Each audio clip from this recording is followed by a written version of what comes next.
Due to dangerous lyrical content, parental discretion is advised. Winnipeg, stand up. It's Black Money Manglers, baby. Got the vodka and Sprite. We chilling in the cut. Listen to DJ Dialog on the Hiphop 101 show. It's going down. Cali to Canada style. Yo, what y'all know about that? Y'all want to hear something real quick? I'm going to set the show off real quick. Get it going real quick. Get your tape decks out. Black Money, baby. Hey, yo. DJ Dialog is down with Black Money. We're sick up in the rap game, yo. The nose is running. Hip-Hop 101, yo. Raise your hand and speak old school like Winnipeg Jets in Quebec, Nordiques. It's C-Rayo when I be the protester. Call me cannoli. Vodka and Sprite, make it stoli. I think you know me, Manglers, we do it right. I'm drinking loose head. Molson Gold is alright. This goes out to my folks from up north. From Fresno, Cali to Canada, we staying on course. CJUM is down, we ain't mad at ya. Dialogue show is bigger than Hockey Night in Canada. Come to the States and we showing your love. Shower you with thoughts, the bar soap is dub. It's going down, turn them radios up. Hip-Hop 101, Black Money is giving it up, yeah. Dialogue, giving it up, yeah. Black Money, giving it up, yeah. Winnipeg, giving it up, yeah. Fresno, Cali, giving it up, oh yeah, yeah. Yeah, just having some fun. Y'all ready for that 101? Get your textbooks out, take down these notes.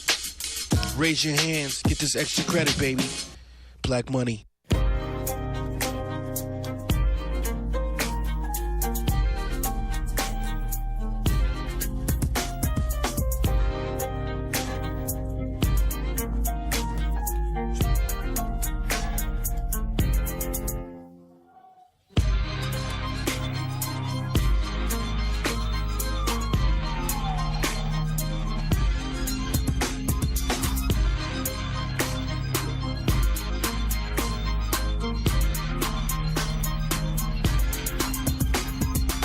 Live from Canada, DJ Dialog is the sound of the underground.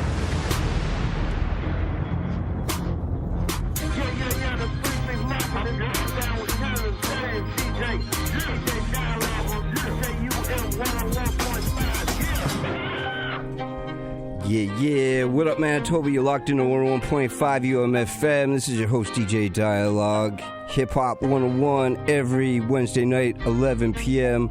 till 2 o'clock in the morning. Hope y'all are doing good, man. Another crazy week, man. We got a couple hours just to relax, educate ourselves, and take a pause from the crazy world, man. Much love to Kind Selections, www.kindselections.ca. Much love to PromoDJ.com. And much love to every single one of y'all out there that are locked into this radio program.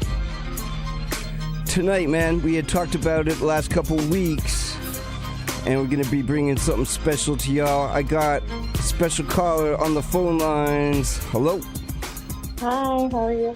Hey, what's going on, Merissa? I'm doing all right. Good, good. How about yourself? I'm doing good. Word up. So, yo, tonight, man, it was a bit in the workings. We took a minute to reestablish what we were going to be doing for some panels for the Prison Solidarity Network. And I decided, you know what, let's have you on the air tonight so you can let the peeps know what's up. Yeah, so this panel that we have coming up tonight, I'm really excited about for everyone who's been listening for a while now. Everyone knows Quinn, and lots of people know the work that she's doing with people inside. And this panel tonight is all about Gladue reports, but also the work that Quinn and folks that she's working with are doing with Nii Gaanii Asin, which provides free Gladue reports to folks and also supports them with healing plans. Word up. So for tonight, when people are listening, definitely, I would say, get something to write down. There's going to be a lot of information, and we got some special panelists on the panel, man. So why don't let them know who's going to be joining tonight.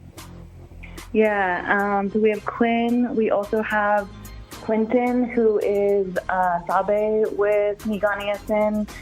Brittany, who is the Transformative Justice Liaison. Jerica, who is the court monitoring reporter. I totally messed up that. It's all good. Her actual title, but she'll say it in the panel. Yeah. And then also Marc Kruse, who is the lawyer that is working with them out of U of M's Faculty of Law. Word up, good peoples. It was an honor to meet everybody that I hadn't met before. Shouts to Quentin, man. Much love to him, man. And want to let people know, as far as Prison Solidarity Network, how can people get a hold of y'all? And any questions, any panel ideas? Yeah, so people can write to us at our P.O. Box, which is P.O. Box 68006, Winnipeg, Manitoba, R3L2V9. So that's P.O. Box 68006, Winnipeg, Manitoba, R3L2V9. And I think I repeat that at the end of the panel, so if people didn't catch it now, they can get it later. Word up. And then also, we're on Instagram at MB Prisoner Solidarity, or you can email us at Gmail, which is mbprisonernetwork@gmail. And we have another panel coming up in September on the 24th. And if folks have questions related to that topic, we would love to kind of hear from people to be able to take those questions to the panelists. But that panel is going to be all about changes to oath. So the switch to Sublocade away from Suboxone, and also other changes that are happening with CSC's formulary and the removal of some drugs like Wellbutrin and instant release ADHD meds. Hi, man. That's definitely important, and I stand behind getting some information on the airwaves, you know what I mean? Mm-hmm. And on top of doing the panel tonight and airing that, we got a special playlist coming up after that, so you want to let people know what's up? Yeah, you very graciously let Quinn and I take the reins again. We're doing this playlist. Yeah. It's not a theme like last time. It's not all women this time. Right. But there's some requests that we included from friends and people we know inside. So hopefully they'll hear the songs that they wanted, well as some ones that Quinn and I wanted as well. All right, I'm looking forward to bumping that on the air. Thank you. We appreciate everything you do, Merissa. You put in a lot of work, and much love to the whole Manitoba Prisoner Solidarity Network. Mad love. Thanks, Steve. All right, take it easy and enjoy the panel. Also, I just want to say Quinn was sending love from Sundance and wanted to send love to everyone who's on their healing journeys and taking steps towards that. That's love. Hey, you got some shout-outs before we dip? Yeah, and also just sending love to Pac, as always. Yeah, much love to Pac, man. I appreciate all the love and knowing you out there listening, man. Thank you, Steve. Okay, much love, Merissa. All right, peace. Thanks. Bye. Word up. So 101.5 UMFM, Hip-Hop 101. I wanted to send love to everybody out on the streets right now listening, and if you're locked up, man, Winnipeg Remand Center, Headingley, Stony Mountain, Milner Ridge, WTBC, BCC, U Center, and shouts to the ladies, WCC, and Eagles Women's Lodge. Appreciate y'all. We got shouts a little later, so for the next hour and a half, we have a panel right here, man. Much love the Manitoba Prisoner Solidarity Network doing things in the province. Yeah!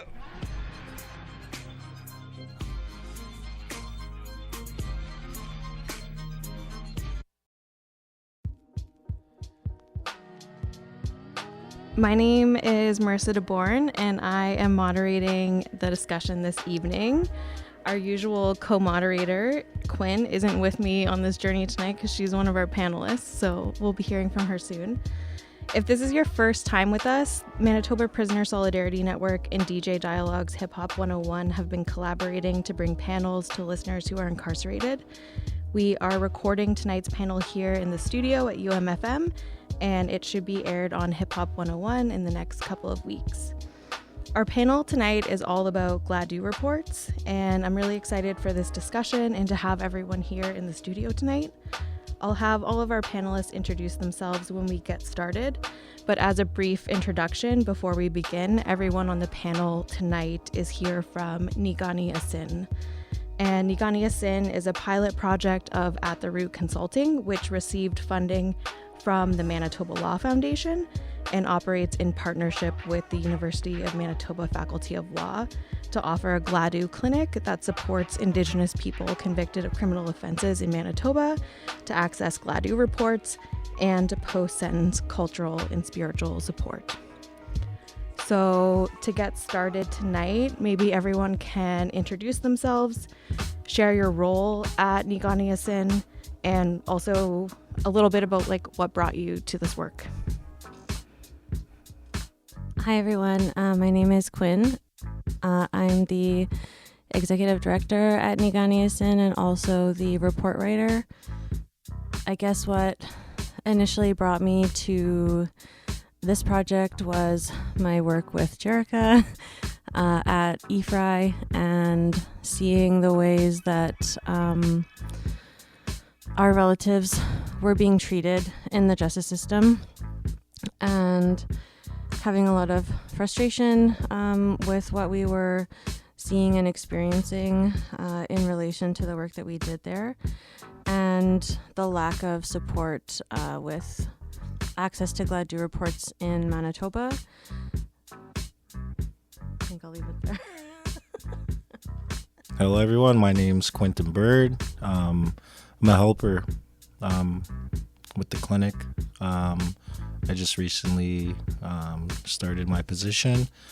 I guess you could say I'm Scabe. I'm just happy to be here and be part of this very important discussion. Thank you. Hi, I'm Brittany Wolf. I'm the Transformative Justice Liaison. The Transformative Justice Liaison with Nii Gaanii Asin.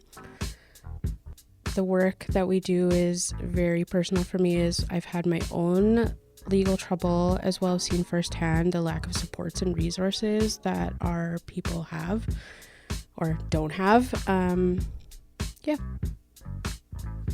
Jerica. I'm the Gladue Research and Court Monitoring Coordinator. And so what brought me to this work is like what Quinn said, is just seeing our people just not being treated well in the system, not feel comfortable in the system, and not feel safe in the system, and ultimately just not feeling like they had hope.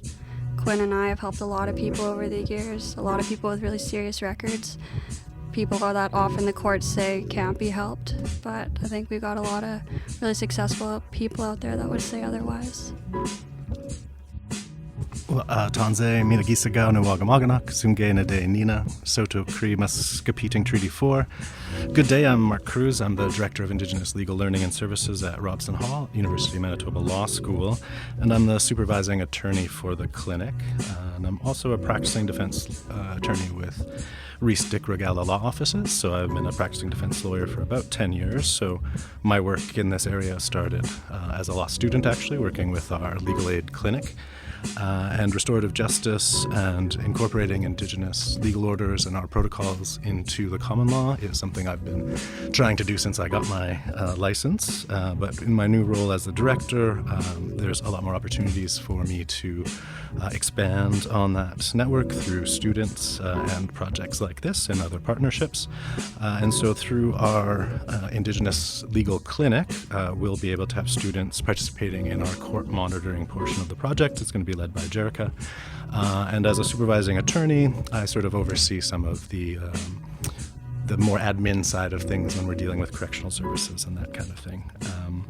And overall, this work is vitally important to me and part of not just decolonizing the law school, but decolonizing our justice system and revitalizing our own legal orders and practices and allowing our own peoples to heal ourselves instead of relying on colonial notions of crime and punishment.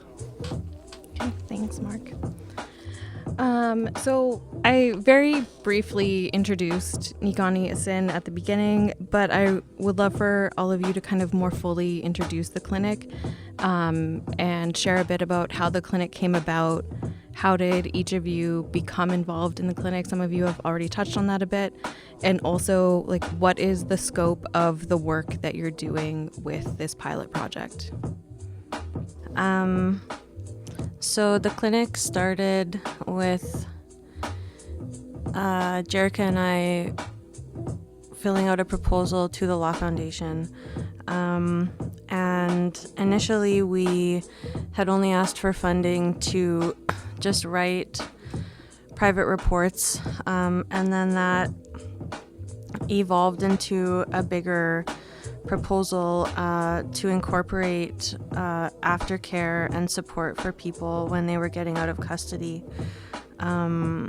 We recognized how difficult it is for a lot of people when they're released into the same kind of environments or connections to the same people and places and things that they had been connected to when they picked up the charges that they had. And so we didn't also just want to go in and ask people to share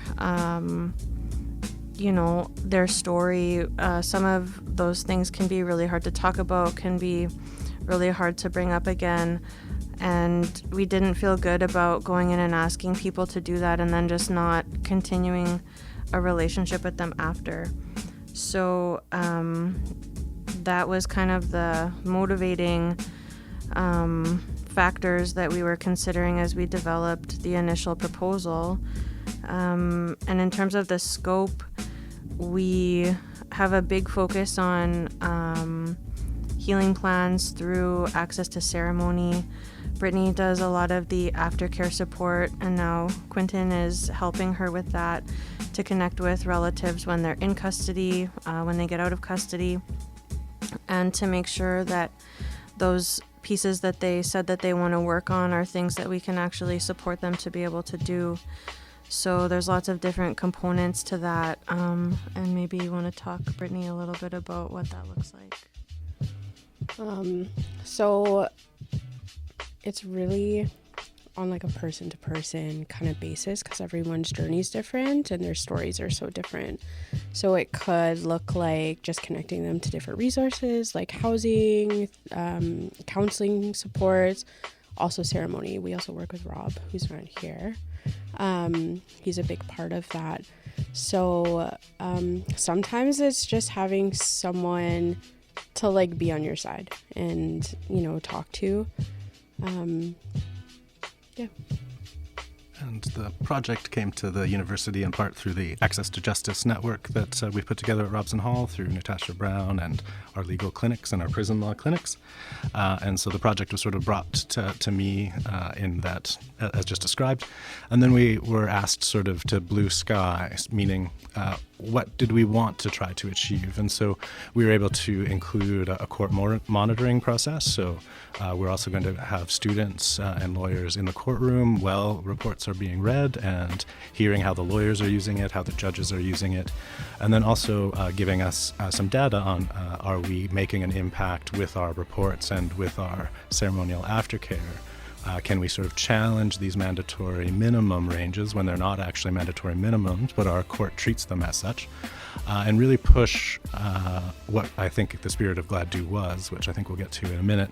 But what we're really trying to do, again, is revitalize Indigenous perspectives in our own laws and our own way of healing from an Indigenous perspective. It's not about punishment. It's not about locking people in cages. It's about finding ways to heal themselves and to heal the community. And that means a big involvement with the victim's family, with the community proper, with elders. And we're hoping with our project in the spiritual aftercare with Rob Potamani from Seging that we're able to provide things like sweats and other doctoring that might be needed for folk. And really bring this to the attention of the judiciary, like judges and lawyers, and put this in a way that they can understand as well, because some of the barriers to Gladue are just a lack of cultural understanding. A lot of Canadians don't understand Indigenous laws or our ceremonies or practices and how they're integrated together. And so it's an education mission as well for me on this project too. Thanks. Jerica and Quentin, do you have anything that you want to share about kind of the scope of the work that you're both doing with the project too? Yeah, so I'm doing the research like Marc said. So what that means is I'm just reading a bunch of case law written decisions that judges in Manitoba have written before. And part of that is to see what the judges say about Gladue and how they treat Gladue and how they talk about our people. And then the other part is to see what kind of sentences our people usually get for these kinds of offenses. Because a lot of these old cases will say that, they don't apply.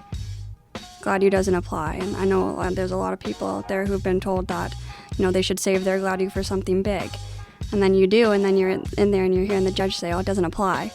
So what we really want people to know, and what we really want the judges to know, is that it does apply. It's always applied. And what's happened to our people matters. In the court system, it matters while you're there.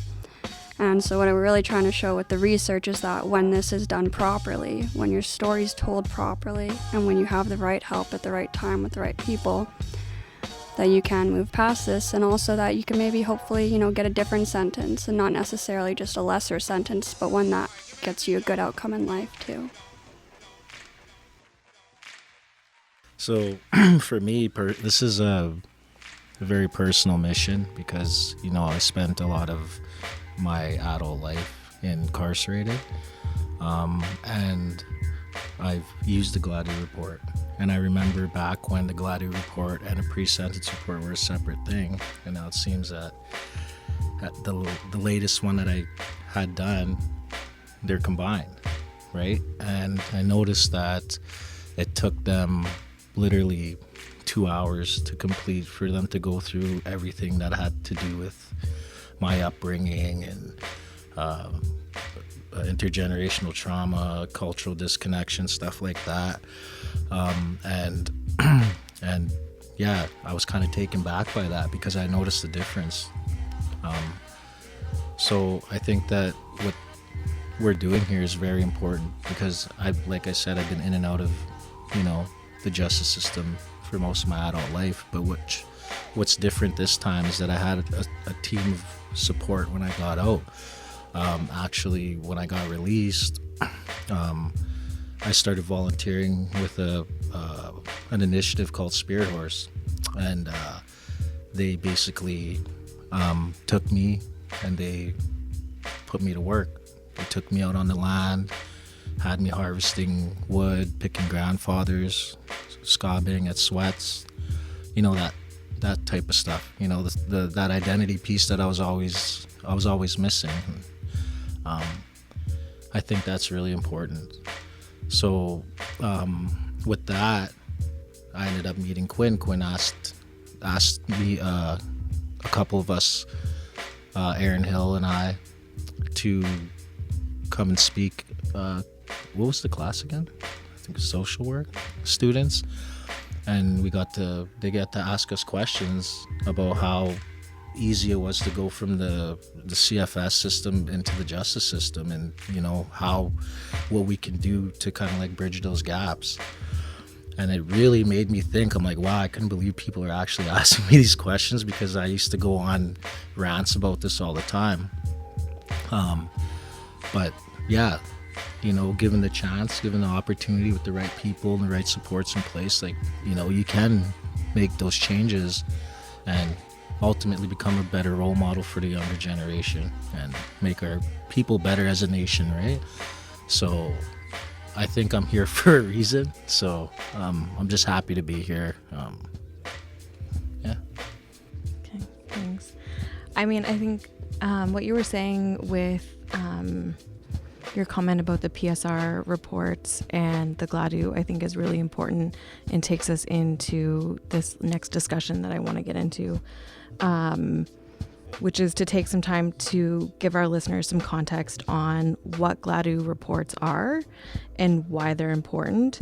I think there's a lot of misconceptions and misinterpretations about Gladue reports. They could be viewed as like a time credit, a get out of jail free card. Also, I think there is this misunderstanding between like the PSRs and the Gladues. So I'm wondering if maybe we can begin with addressing some of those misconceptions and start with just some context on the history of Gladue reports and why they exist, like why we're talking about them. And then what Gladue reports actually do in terms of their outcomes and what they're meant to provide to the courts in terms of the information that they contain. And maybe even also just a little bit about like that distinction between a PSR and a Gladue, if there is one, which I think there is. But I'll let you guys answer that.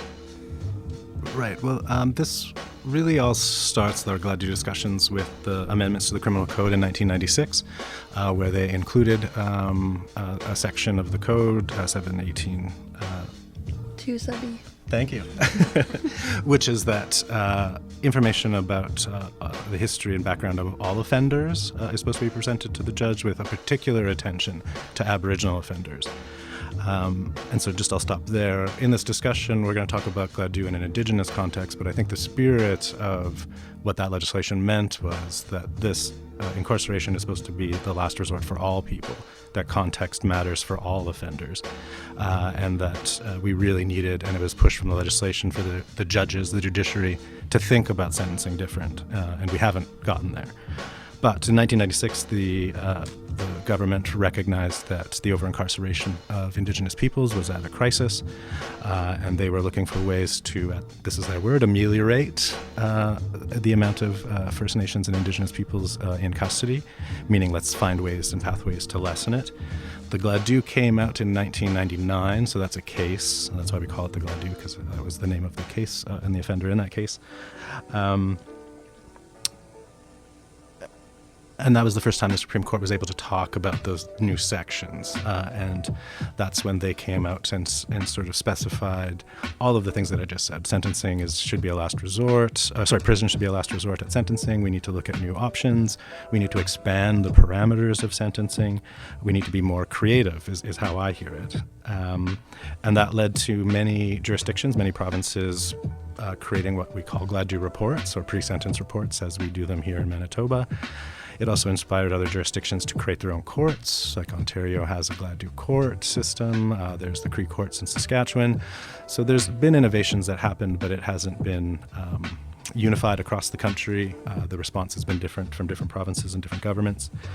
But that's really when these reports started coming in, and that's where they started talking about some things that we now call intergenerational trauma, and we have a better understanding. But in the early 2000s, it was still sort of going through the trauma. And so that's something we'll talk about too, is that the colonial process really focuses on the trauma and not really the healing portions of it.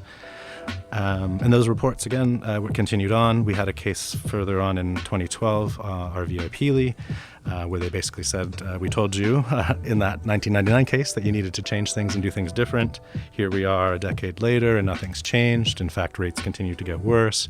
We need to really restate that you need to pay particular attention and be more creative and stop thinking about it, as noted in your question, as a race-based discount, as it's just a mitigating or aggravating factor in that whole framework. And we needed to move past that. And unfortunately, here we are in 2026, and the stats are even worse than they were in 2012. We continue to over-incarcerate Indigenous peoples, Manitoba being at an extreme, especially in the youth center, talking about that. Most of those, unfortunately, youth are Indigenous. But the real spirit of these Gladue reports is to, again, give the court, not just the judges, but lawyers and crowns, enough information to make an informed decision on what a reasonable and just sentence will be.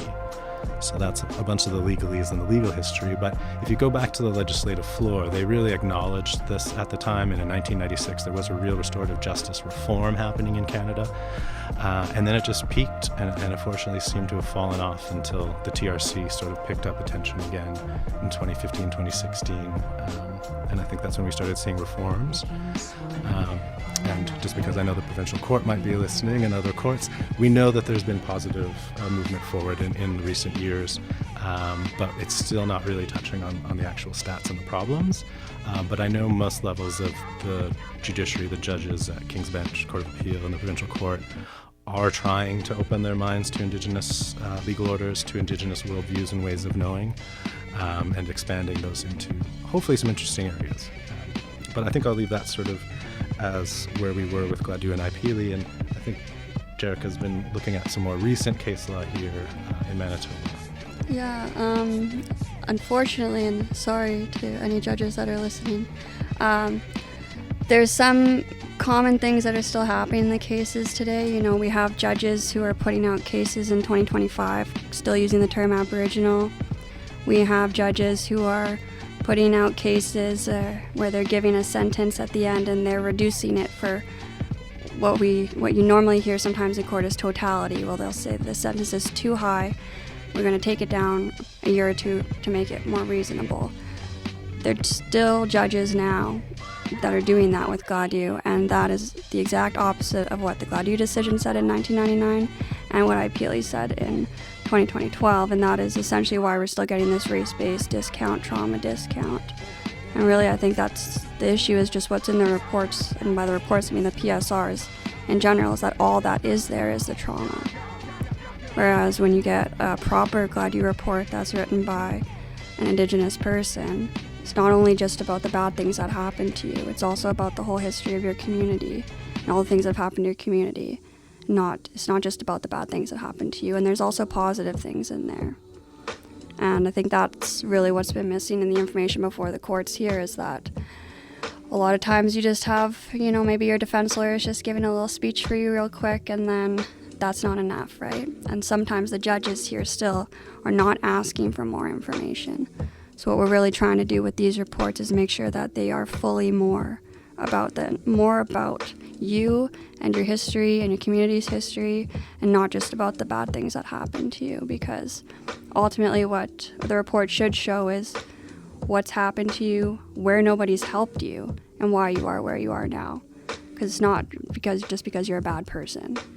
It's because something bad happened to you and nobody helped you, but the courts need to know that.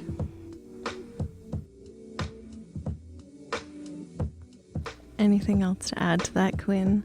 In terms of what they're supposed to do with their outcomes, what they're meant to provide to the courts, and also kind of going back again to PSRs coming up again in conversations, and why aren't the PSRs doing what we would hope Gladue reports would do? Yeah. I guess the first thing is that pre-sentence reports are based on a risk assessment tool.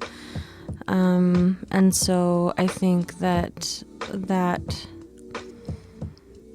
already creates an inherent bias in someone's story when you're viewing it through the individual as a risk to the community. And I don't see that being an appropriate way to share someone's story in relation to what are often called Gladue factors. And so I think the benefit of having separate reports is that you get to actually allow someone to tell their story in a way that's important for them. Pre-sentence reports and the risk assessment tool are based off of structured sections and structured questions a lot of the time that focus on the same information for each person, rather than allowing each individual to decide for themselves what's important in their story and what they actually want to share with the court. I think there's a benefit in giving people agency, or the ability to decide what in their story is important, what the things are that they want to highlight, and what their strengths and their gifts are. What are the things that they are interested in? What are the things that they're focused on? What are the things that have helped them? And allow them to share that story in a different kind of way. I think also when you are able to position the system as a risk to Indigenous people, then you're able to assess a little bit differently what those systemic and background factors are that are mentioned in the Gladue decision, to be able to describe systemically what's happened to Indigenous people and communities, rather than placing that responsibility on individuals necessarily, but recognizing that there's been a lot of violence that communities have experienced generationally, and how that manifests structurally, not just in individual experiences, but that there's a collective experience of colonialism that needs to be confronted through a lot of these reports and then understood through the healing plans as what is it that person needs in order to hopefully be able to move through some of those experiences into whatever needs or goals that they have. Anything else? So when I last got sentenced, I had a PSR and a Gladue report done. And I remember asking I think it was a probation officer, why they were combined now, and why it seemed like they were asking less questions about my upbringing and stuff like that. And because I'm Afro-Indigenous, I was able to, through legal aid, get an IRCA report done. So that's an impact on race and culture. And she spent 4 4-hour sessions asking me all kinds of different things about my childhood, like what I saw, what I experienced. Like, it was a lot. And she was very respectful about the way she did it. Whereas the PO, she was like super young and like super like new at it. And I was asking her these questions. She's just like, I don't know. I was kind of grilling her a bit because I had that anger, right? But yeah, that was the difference between, actually feeling like a human and like feeling like I was just a number again, right? So yeah, just thought I would throw that in there. I have a question that is leading into another question that will lead into the next question. But where did you have those done? What province? That was here. Here in Manitoba? Yeah, in Manitoba, yeah. So a technical question for everyone then. Why is legal aid covering the IRCA report and not Gladue?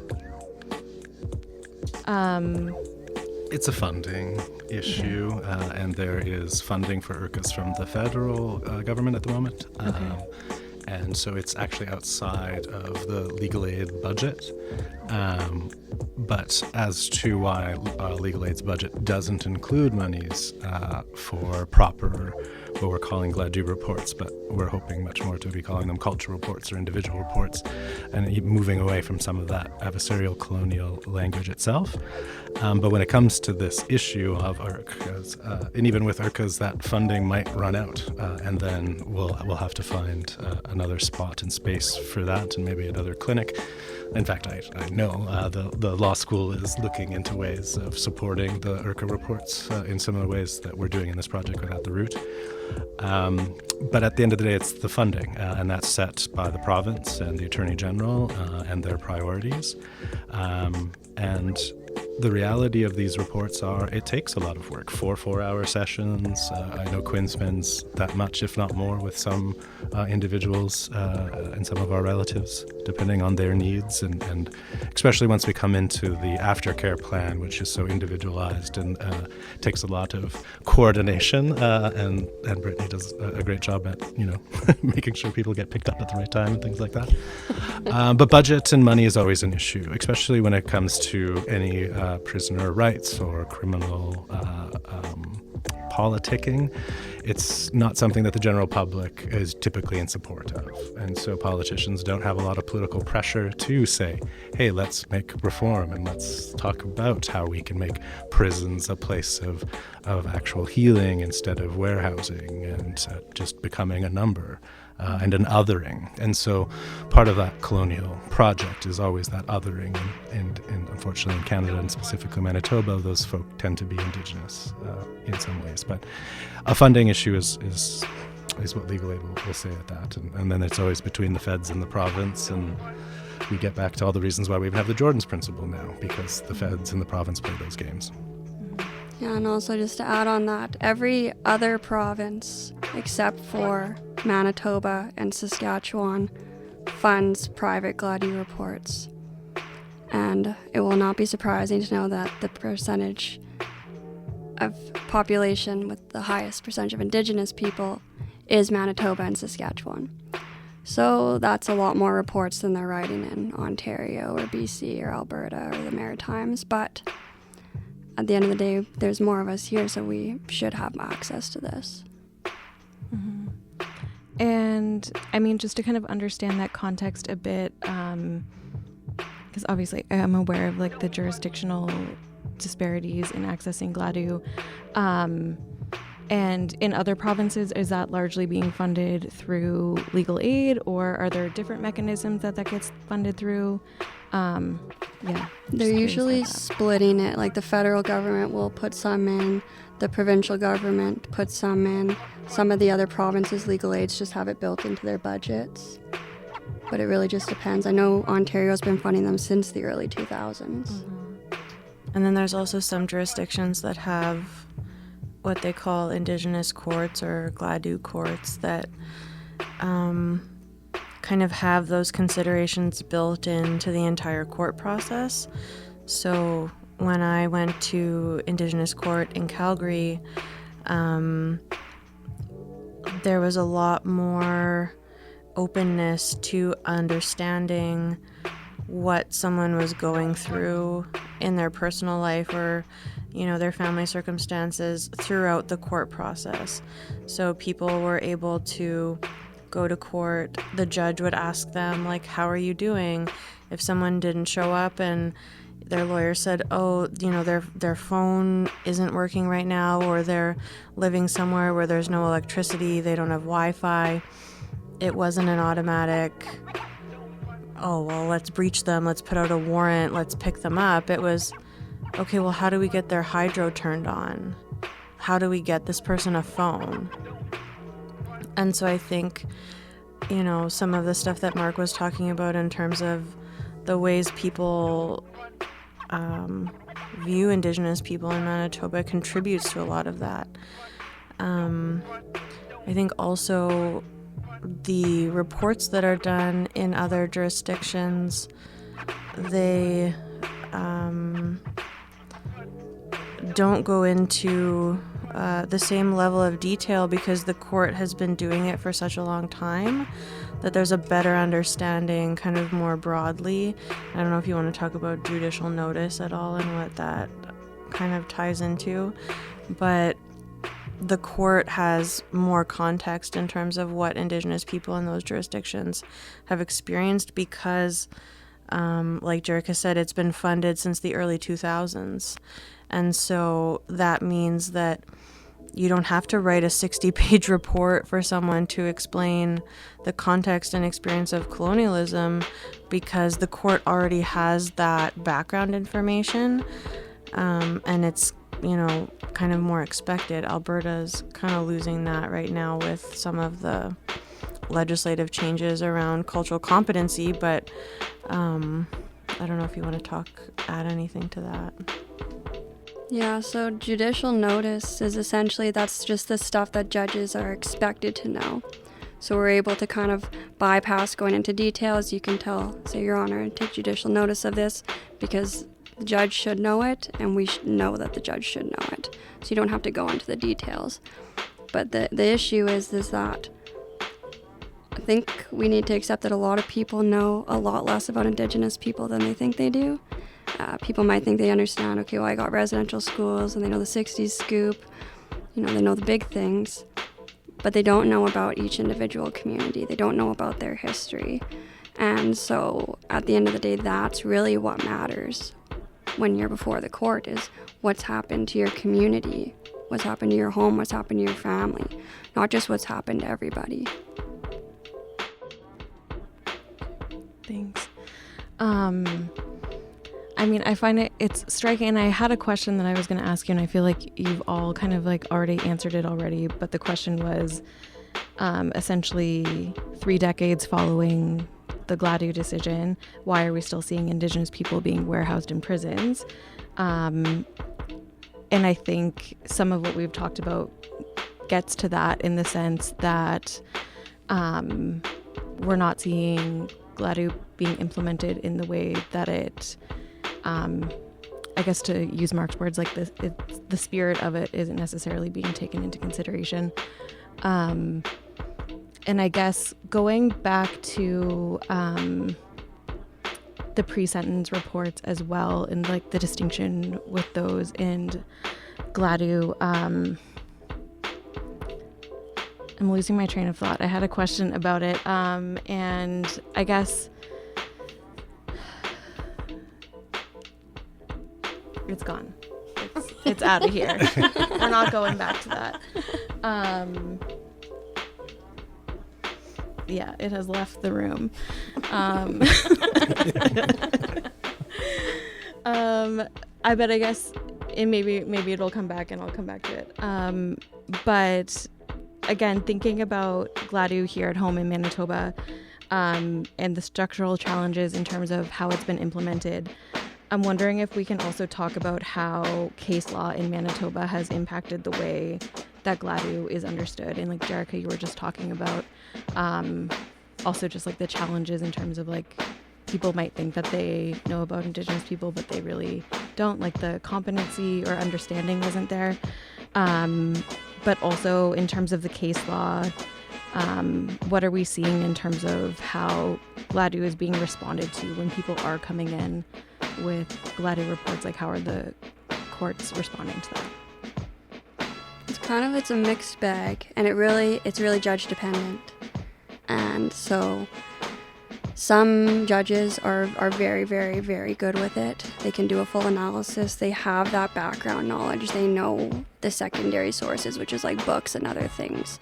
You can tell that they've looked it up, and more than just, the stuff that's publicly available and readily available. But the thing with Manitoba courts is we tend to follow Manitoba law. And so you get this kind of domino effect from older decisions from the Court of Appeal that carry through to the lower courts, and that becomes the law in Manitoba. And then sometimes when we do have cases that, change the law, like, for example, I used to be a bail worker at E-Fry, ran the program there for 6 years, had a lot of women with very, very serious charges who had gone to the pen or gone to jail before for them, and they ended up getting CSOs or they got probation. Those decisions aren't published, so no one can look those up. They're not a case that your lawyer could look up real quick and find and say, hey, my client did this too. So that kind of stuff's not readily available to rely on. But the cases that are available to rely on are the ones where our people go to the pen. They're the ones where the court said that, Gladue doesn't apply in serious and violent offenses, but that's not what the Gladue decision says. It says that it may not change the sentencing outcome, not that it won't. So I've seen people with, serious charges who have gotten, good sentences, but that's because they were able to get bail. They were able to get bail and they were able to get help beforehand, and we were able to make it a bigger risk to put them in jail than it was to keep them out. But the issue in Manitoba now, currently, especially with the new laws with Bill C-14, is that our people can't get bail. So if they can't get bail, then how are you supposed to prove to a judge that, being in the community is going to be good for you for your sentence? Unless you have people like Quinn and Brittany and Quentin and Rob, sitting there next to you saying like, hey, they can do this, I'm going to help them do this. A lot of us don't have that. So I think that's the struggle with the case law, is that a lot of the cases that are written, those are the really bad ones. Those are the ones where they're not changing the sentence. And the interesting thing I've noticed with the Court of Appeal decisions especially is that when our people get a favorable sentence and the Crown appeals it, if the judge gave very, very thorough, very long, lengthy reasons about the Gladue considerations, the Court of Appeal will not interfere with the sentence. But on the flip side, if we get a bad decision and we feel like our sentence was too high and that they didn't consider Gladue, if that judge even mentioned the word Gladue, they won't interfere with the sentence. And so that I've noticed is a trend, which is really interesting, is that, if the judge does a really good job with Gladue, we can keep our good sentence. But if the judge even mentions Gladue, we also get stuck with the bad sentence. So I think it really, really just depends on you having like the right judge making your decision. Yeah, and Robson Hall helped do some research on the Court of Appeal and just how often success rates and that sort of thing. So defense bring more cases to the court, but only win at, I think it was 15%. And Crowns were closer to 80% on every case that they brought forward. So we have the stats and we have the data. And interesting to say about court reporting. So maybe just for general knowledge, not every case is searchable online. You can't find them all on the database. They are all public, so you can order transcripts and you can get it. But most lawyers and most judges aren't going to be able to find those in their searches. So we do have a criminal defense organization, and we share favorable cases amongst ourselves, so we can use them. And that's part of what our project hopes to do with the court reporting as well. So we'll have our success stories, and we'll be able to share those, and we'll get our own new data on what happens if you have a proper report with proper spiritual and community aftercare, which is missing from the justice system entirely. That notion of care, that notion of healing and love. And again, sorry, I got off track of the Court of Appeal, but we do have one of the most conservative Court of Appeal in the country. So that also, like I talked earlier, even though there isn't a mandatory minimum saying this has to be the lowest sentence you can get, our courts treat our decisions as if that is the range. And judges have a hard time pushing through that or breaking that at lower levels of court because a higher level of court said they can't. And so you have to sort of push against that as a judge, and that's always where we are in this space is, trying to educate and re-educate folk on these issues.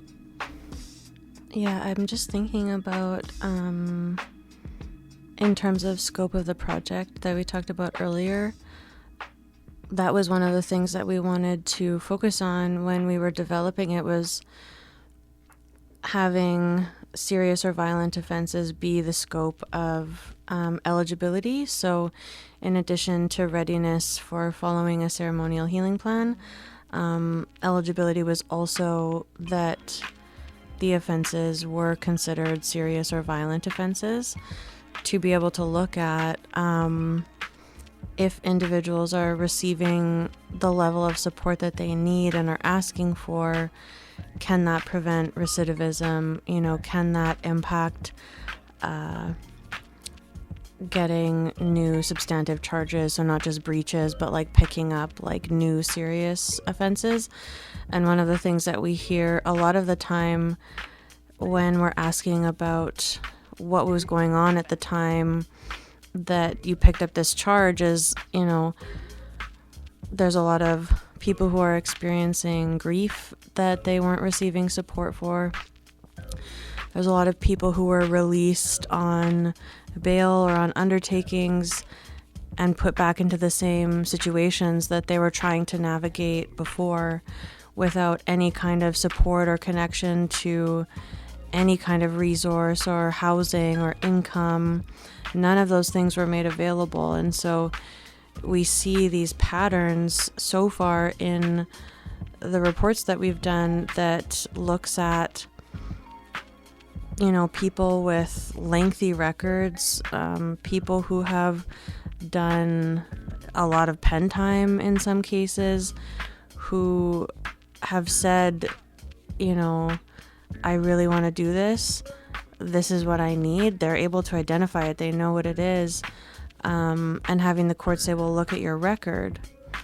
But it's the first time they've ever actually been offered support that felt comfortable or felt like they were ready for.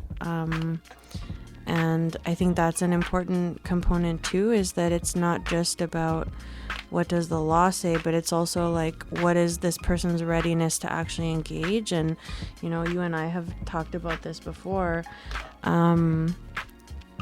There's a lot of people who it takes them time to get to that point where they're actually ready to do that work. And so that's also why our eligibility criteria is a little bit strict, I guess. I don't know if that's the right word, but we don't want to set anybody up to be in a position where they feel pressured into participating in a healing plan, or they feel, like they're going to disappoint us if they don't follow through on it, right? It's like we want to support them because that's what they're ready for, that's what they're asking for, and they're in the right place to be able to actually take that support and kind of run with it.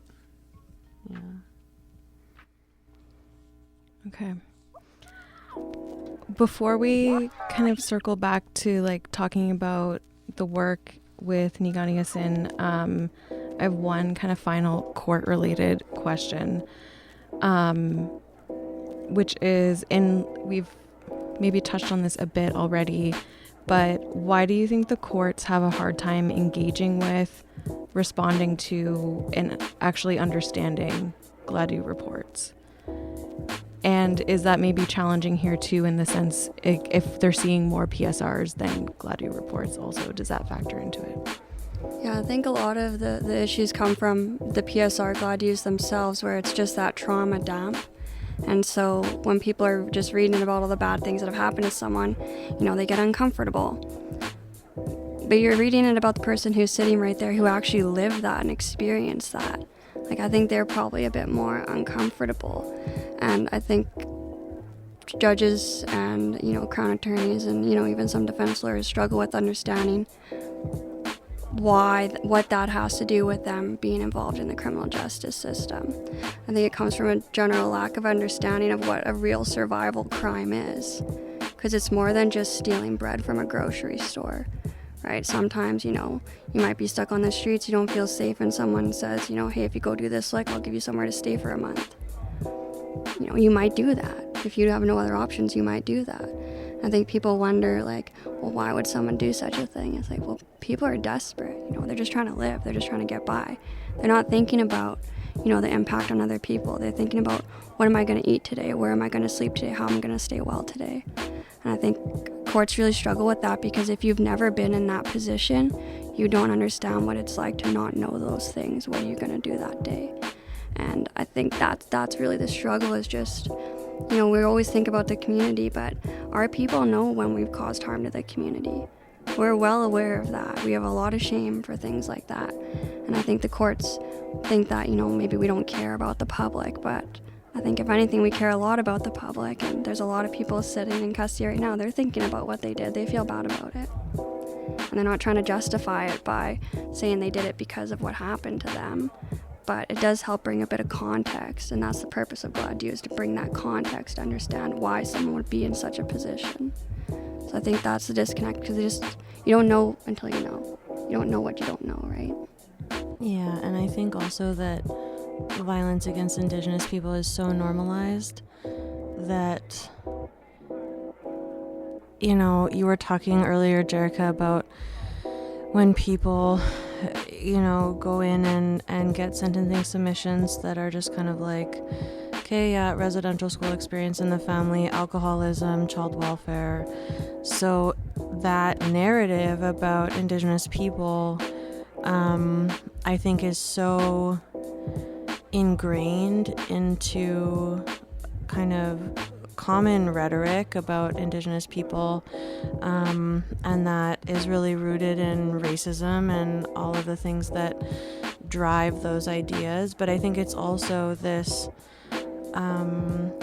cultural conflict in terms of, what does accountability actually look like? What does repair actually look like? What does kinship and community actually mean?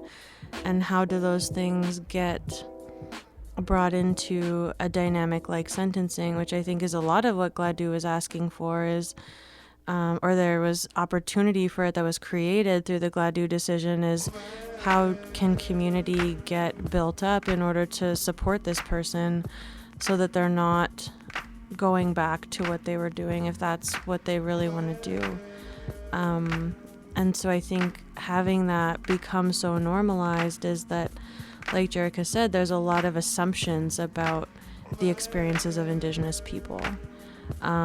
There's a lot of, I guess, especially following reports from the TRC, right? And in the reports that I write, I put all of the relevant TRC recommendations from the Aboriginal Justice Inquiry, from the Royal Commission on Aboriginal People, from the Inquiry into Missing and Murdered Indigenous Women and Girls, which all say, stop sending our people to jail. And here's what is available in the community to support that person, and actually not going back to those survival based decisions. I think a lot of times too, people are in situations or circumstances where there are two bad options, and so they're thinking about it. If you actually stop and sit with them, they're really kind of trying to implement like a harm reduction type of decision-making process, where it's like, which one is less harmful? And so that leads to a lot of circumstances where people maybe pick up breaches because they maybe can't stay at an address where they've been staying. They don't want to cause any, personal or interpersonal issues, but so they just take off and then they pick up a breach from something like that. And so there's a lot of circumstances, I think, where, individuals get held personally responsible and then incarcerated for issues that really carry weight systemically, that we haven't actually resourced properly to address them. I think reallocating a lot of resources to community would help to address a lot of the experiences that people, find themselves in.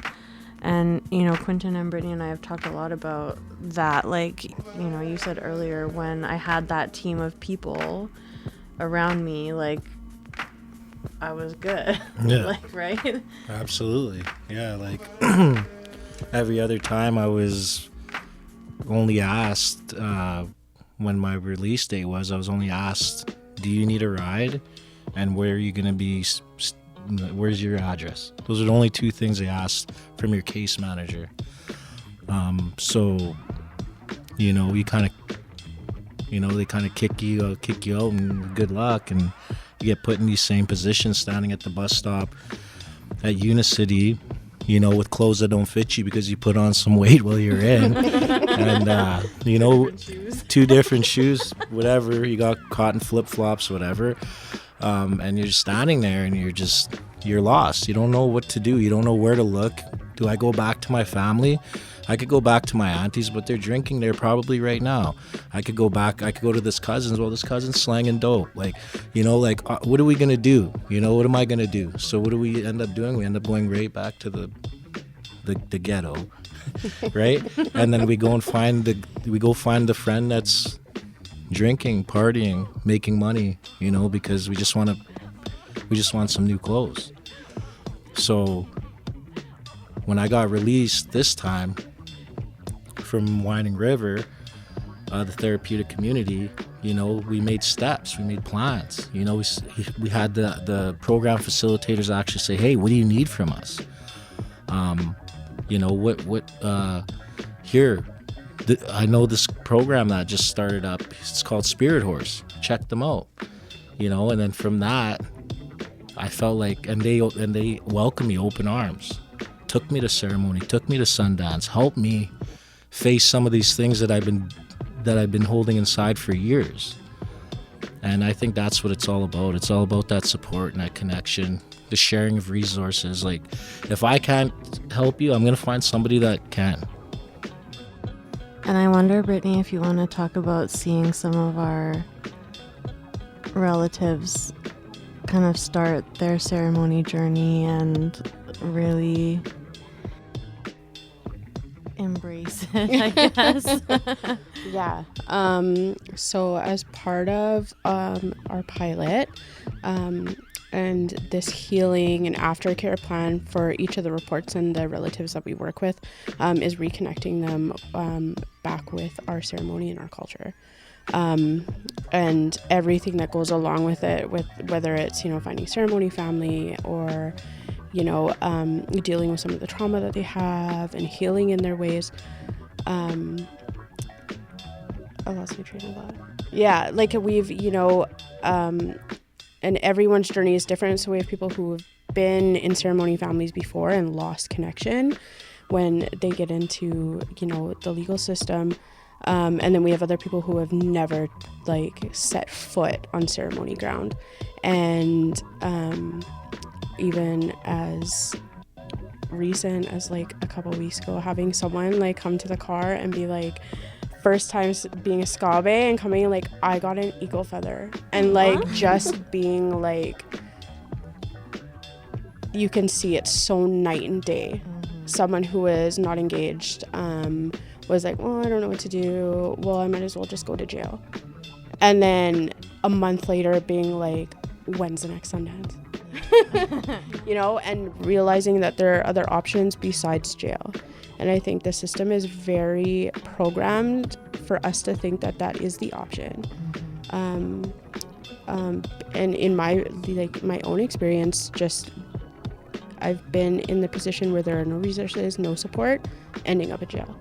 I was fortunate enough to get bail on a serious offense, which clearly doesn't happen anymore. But given the space and the support and the network to heal and better my situation, and then now I'm doing this work and being able to help other people. So it's good. And I'm so lucky that I get to walk alongside of these people in their journeys. And I think like Quentin and I have talked about this before because we're both Sundancers, and for me this year, seeing the relatives that we work with come to Sundance as helpers and seeing people come to visit and get to see their journey as helpers, as scabes, is really, really cool, because it was like Brittany said, like night and day. You know, they were really hesitant at first and a little bit unsure, and then once they got there and got to feel how loving and welcoming and full, right, like Sundance makes you feel, they were always, okay, when are we going again? When is there a sweat again? When's the next Sundance? Can I come and help, right? Like Quentin took someone out randomly one day, and then they're like, can I stay for the 4 days? And we're like, yeah, what do you need? Yeah. And we gave him a tent, and he went out there and he scabed all the days, and he ended up on the last day ended up getting his name, his clan, and his colors, and like just to look in his eyes, like, you know, and like she said, you know, he's like, I got my name, and he said it. He's like, my colors are the colors of the sky, and I was like, yeah. And then afterwards, I see him kind of like, you know, tearing up when it's time to leave, and I'm like, and he's like, sorry, I'm getting a little emotional. I was like, why? He's like, because it's over. And now he probably thinks in his mind that it's like back to this reality of what people think how we live, right? So it's but I had to tell him, I was like, no, like, this is how we live. This is how we're supposed to live. And I think, you know, bringing that young man out there, we probably changed his life. You know, we gave him that identity piece that a lot of our Indigenous brothers and sisters inside are missing. And yeah, I think it's very important. Very important. There's this, with bringing these relatives that we work with back into ceremony, they find that ceremony family and those connections on their own, that they could bring forward in their life to, you know, live a different way. So it's not just like, oh, hey, here, okay, bye. Like, they're building these healthy and fulfilling connections with people that they can carry with them for the rest of their lives. So it's breaking those patterns of the unhealthy relationships that we have that are mostly built on survival. And like Quentin said, you know, like, this is how we're supposed to live. Like, it was always meant to be like this. And, you know, it's really great being able to see people get back to, and like personally get back to that, you know. You guys have obviously like made it very clear how different what you're doing is than like sitting down with someone for an hour and essentially filling out a risk assessment tool that would be used to determine their sentence. And I wonder if you can talk a bit about why that's different in the sense of like what you're bringing to this work and like the competencies that you all have to be able to do this, whether that's like professional, cultural, etc., and how that shapes being able to do this work, that this isn't necessarily something that like any PO could come in and help someone through necessarily. So like what are those competencies that you think are essential for doing this work with people?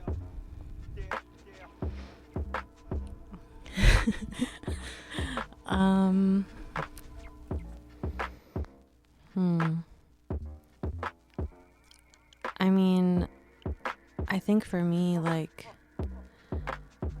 what has taught me to do this work is ceremony. It's not my education.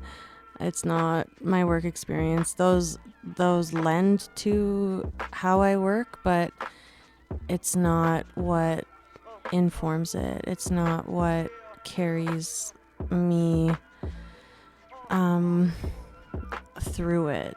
So I think that's the biggest piece for me, is when we're trying to make decisions or we're trying to figure out what's relevant, I'm looking at it through the lens of like, how are we supposed to action the teachings that we're responsible for? What are the responsibilities of the name that our program has been given? What are the responsibilities that I have to the names that I carry and to the clan that I'm a part of and to some of the other roles that I've been given, to my bundle? Like, all of those are way more important than any of the other, I guess, things that I've learned in other areas. And I don't think I could do this without those pieces. Like, I think those are vital to me being able to do it, especially because the work can be really heavy, right? Like, we're sitting and carrying people's stories, and it's not like we forget them, right? When we're doing work with people, like, we're building relationships with people. And there's a lot of people that I've worked with who I still talk to frequently, who will still kind of call and check in, or you know, if we see them in community or at ceremony, like, it's really good to see them there. So it's not just like a program that ends, right? And I think a lot of times that can lend to like grief that people experience because you're losing another person who you built trust with, or who supported you, or you found a connection with, and then it's like, oh, well, you're not in the program anymore, so like, you know. But I think, like Brittany said, giving people the opportunity to build natural supports that we get to introduce them to and they get to kind of figure out on their own is a really important component of that. So it's not making them dependent on us as a program, but it's like, we're building relationship with you to be able to figure out where can we introduce you to, what kind of ceremony maybe we could recommend to help with what you're struggling with, because there's so many, right? It's not just going to a sweat or a Sundance that can help. There's so many other things we can do. So, yeah. Yeah, I think like Quinn said, you know, it's just that consistency and, you know, building meaningful relationships with people. Because I know for me, you know, being in all kinds of systems, that consistency was never there. You know, home to home, worker to worker, jail to jail, case manager to case manager. Right when you get to know somebody, all of a sudden they're taken from you. So it makes it harder for the next person to work with you because you want to clam up. You don't want to trust people. You don't want to let some of that stuff go. And you end up holding it in for a really long time, and it turns you into this person that society might call a monster or a criminal or whatever, but it's just somebody that's trying to survive, right? And I think that consistency piece has to be there. You have to be consistent. That's why it doesn't just stop at the Gladue report. It's like, okay, 2 hours, see you later, good luck with your life, whatever. No, it's like, okay, the Gladue report's done here. What do you need from us after this? What are you what are you interested in?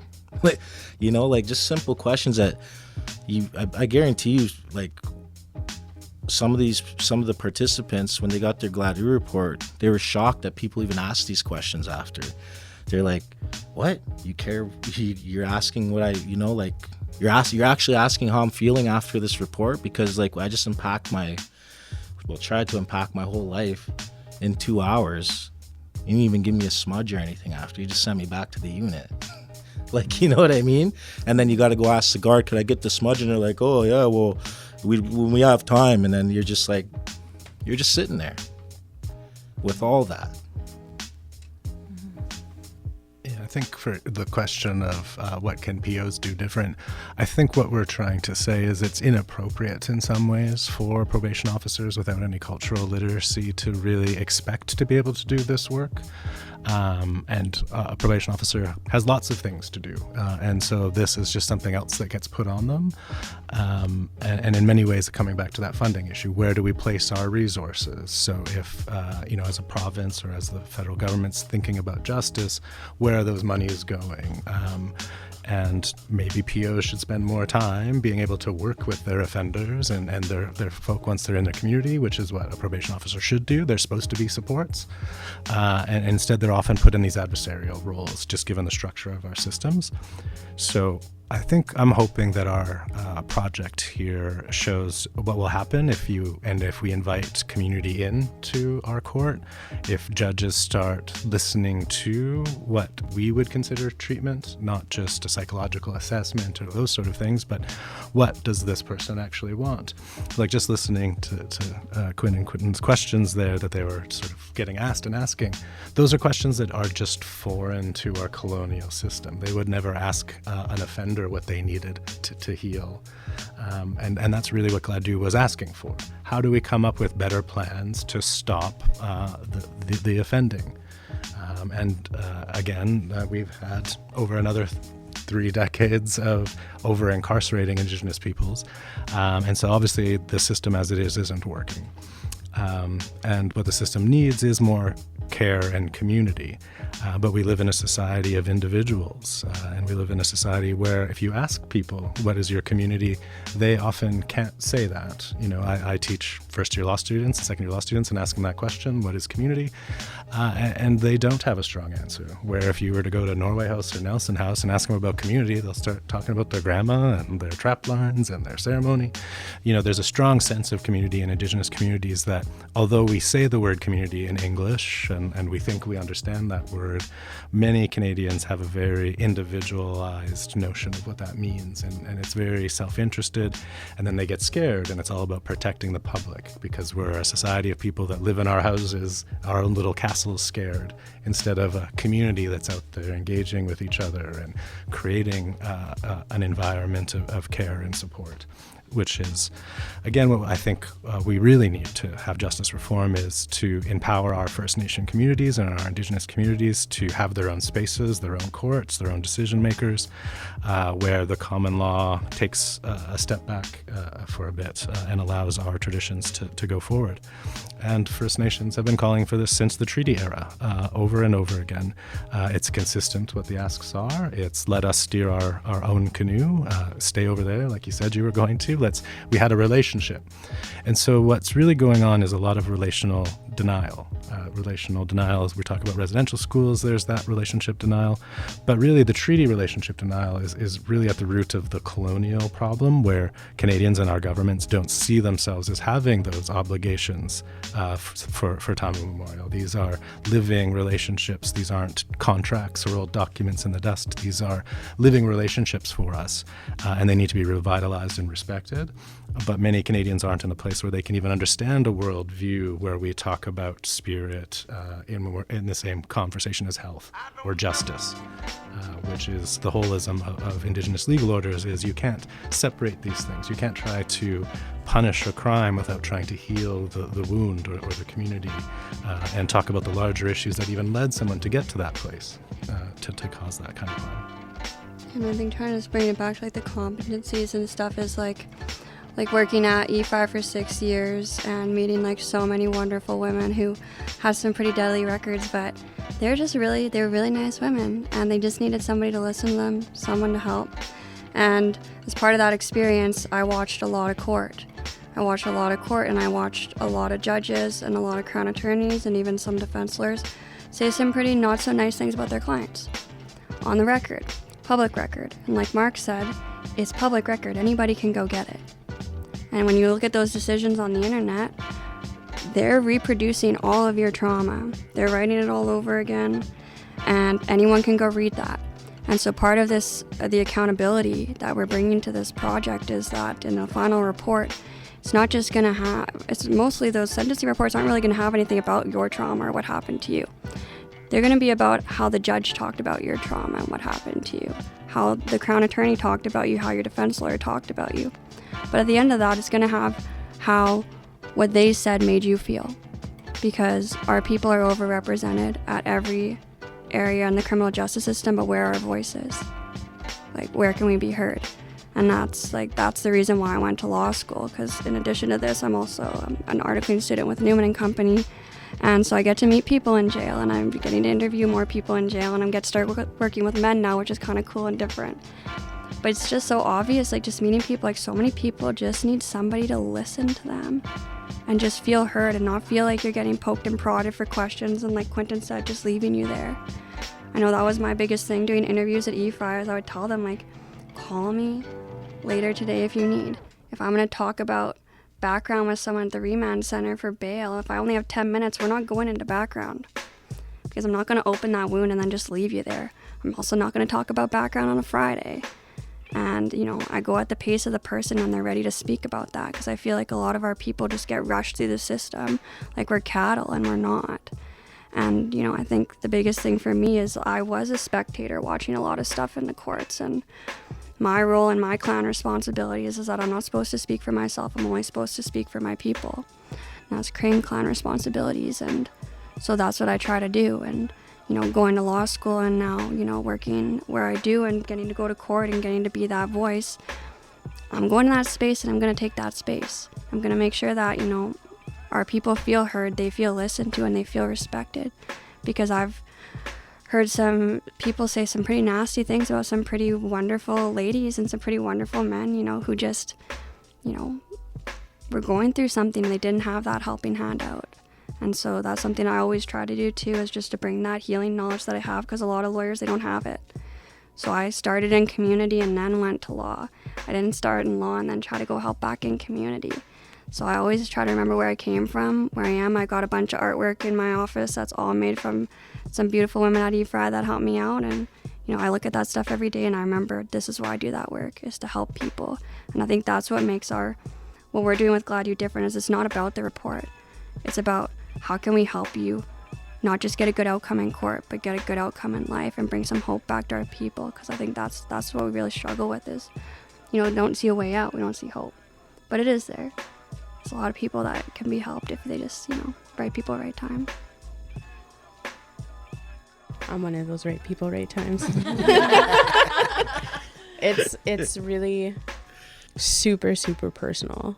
Like, really based on my experience, going through every step from, you know, Quentin said earlier how he felt like he was a number, and I've been the case number, and I've been the garbage bag outside of the group home, and failed at so many levels.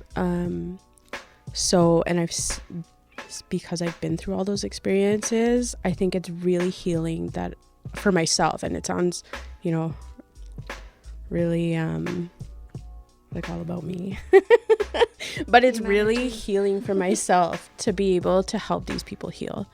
And, you know, when Quinn and Jerica first came to me with it and thinking about Gladue, I was under the impression trauma coupons. I was like, this is how I'm gonna get less time, and save it for a serious thing. Like, that's what I was told in jail was, don't use your Gladue right away, save it. And I'm like, huh? Like, what is it? And then, but that's I think the knowledge of people in jail, that's their knowledge of Gladue, that's what it's for. Now working with Nii Gaanii Asin, I know that's not what it's for. So hopefully, anyone that is listening that realizes that it's a lot more than that. Quentin, do you have anything that you want to add? I don't know. How much time you got? Because I'm about to know. Like I like a lot of our people that are in the system. Like, I had to go to prison to find my culture. Like, I had to find ceremony. That's where I first went and ska-bade. That was the first time we had a sweat. That was the first time that we sat around the big drum and actually sang some songs and learned some songs. So I just think that cultural piece is super important. And I think all these years that I would wasted trying to fill that void with, alcohol, drugs, and, anger. I finally found something to fill that spot up. And it lasts a lot longer than that could ever last. So now I'm in school and I'm learning about all these different things, about case management and two-eyed seeing approaches and all these things that I didn't even know were in front of me all this time. Like, now I'm like actually, and I'm learning more history about our people that I didn't know. And it's like lighting this fire within me. It's like, just wait. Wait till I get my education. That was me and Quinn for 6 years before this project. Just wait till we get some. Right? And then I see these educated ladies, and I'm just like, watch. One day, watch. I'm gonna be there, and I'll probably have more to say in a more articulate way. But yeah. Very good. I guess, like, to wrap up our conversation tonight, and I think you've all been talking about this a bit anyway, but what are your hopes for this work? Maybe, like, specifically your hopes for the outcome of the pilot project and, like, its life, because it's a pilot project. Mm-hmm. So what do you hope the outcome of that would be? But also, maybe more broadly, like, what are your hopes for this work in terms of, like, this is clearly something you're all very dedicated to and will likely be continuing even once the pilot project funding comes to an end. So what are your hopes for that in terms of continuing this work? Maybe I'll just start and say, hopefully it's not a pilot project and we're able to extend the funding, and we're looking at several options to find other sources. And the Law Foundation has been a great partner, and they do want to continue supporting, but acknowledge that it's not something they can fund at this level ongoing. And then I hope the inspiration is taken up by the judiciary and the politicians that this is a better way. You've been looking for a way to do it, and it was here all along. You just needed to ask the Indigenous people around you, to talk to the ceremonial folk, to talk to the elders. We've been healing our own people since time immemorial without the need of cages and without the isolation. In fact, exile is one of the worst things that you could do to a person from your community, and it was only in rare circumstances that you would be ever exiled, and that's what prison really is. And the colonial system is still extracting Indigenous bodies and placing them in institutions without any cultural supports, without any language supports, without any encouragement, and continuing in a narrative that they are less than human. And that's not the case. We're a strong and powerful people with our own laws and our own ways, and hopefully this project can amplify that. And I can say, well, teaching every new lawyer that's coming through Manitoba, they're hearing this at least. This is some of the content they're getting now. They're getting pointed in the directions where they could learn more about these histories and these protocols. And it's really a challenge of worldviews and forms of life. And so Quinn just mentioned that two-eyed seeing. What can we take from a common law approach and an Indigenous legal approach that maybe can work together? But really in this space, I'm quite convinced that we need our own Indigenous supports and structures where we can have our own sort of courts that lead to these results. A clear pathway this way, not the exception, but the norm. Oh. I was thinking that. Yeah, I think like my hopes for this work, if it's always been what my hopes are for all of this work, which is just to help as many of our people as possible get better and see that there is a way out. Because I've helped a lot of people, and I don't know any of them that didn't go on to help at least somebody else themselves. Because I think we're all caregivers. We've all grown up taking care of everybody, looking out for everyone. It's like, well, who's taking care of us, right? And I think once you have taken care of yourself, now you can really take care of other people in that good way. And I just really hope that, the judges and the lawyers will really start to see our people as, people and humans who have been through horrible things that, we didn't ask for. And, we're all just trying to get better, but we need help to do that. So I think when we have initiatives like this, that are going ahead, let us do it. I think that's the nice thing about our team is every single person in this team is Indigenous. And we all come from different walks, and we all come with different knowledge. And we just want to help people on a bigger scale. I went to law school so I could help people on a bigger scale, right?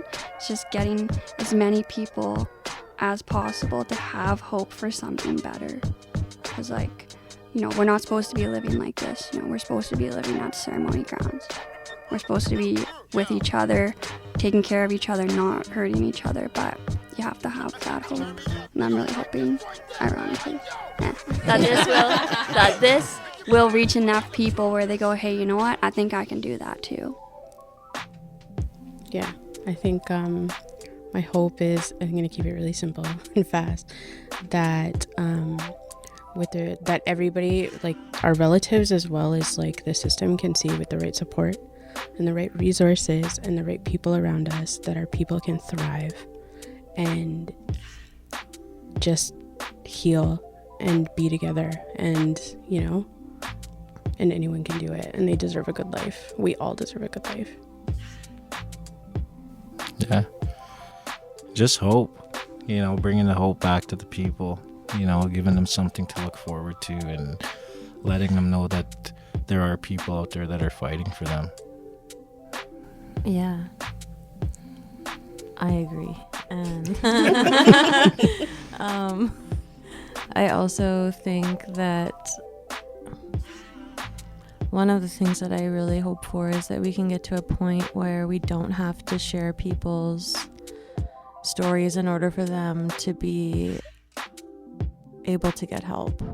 I would like to get to a space where if someone is yes, I want to do this, and can demonstrate their seriousness about it, that we don't have to go into all of the bad things that have happened to them, because in no other space are you required to do that in order to access healing, right? You're not going to pledge at Sundance and sharing your worst traumas, as you pass over your tobacco. So I think, we need to get to a place where we can accept that regardless, people deserve healing. And if they're ready for that, then we need to be making those opportunities accessible for them.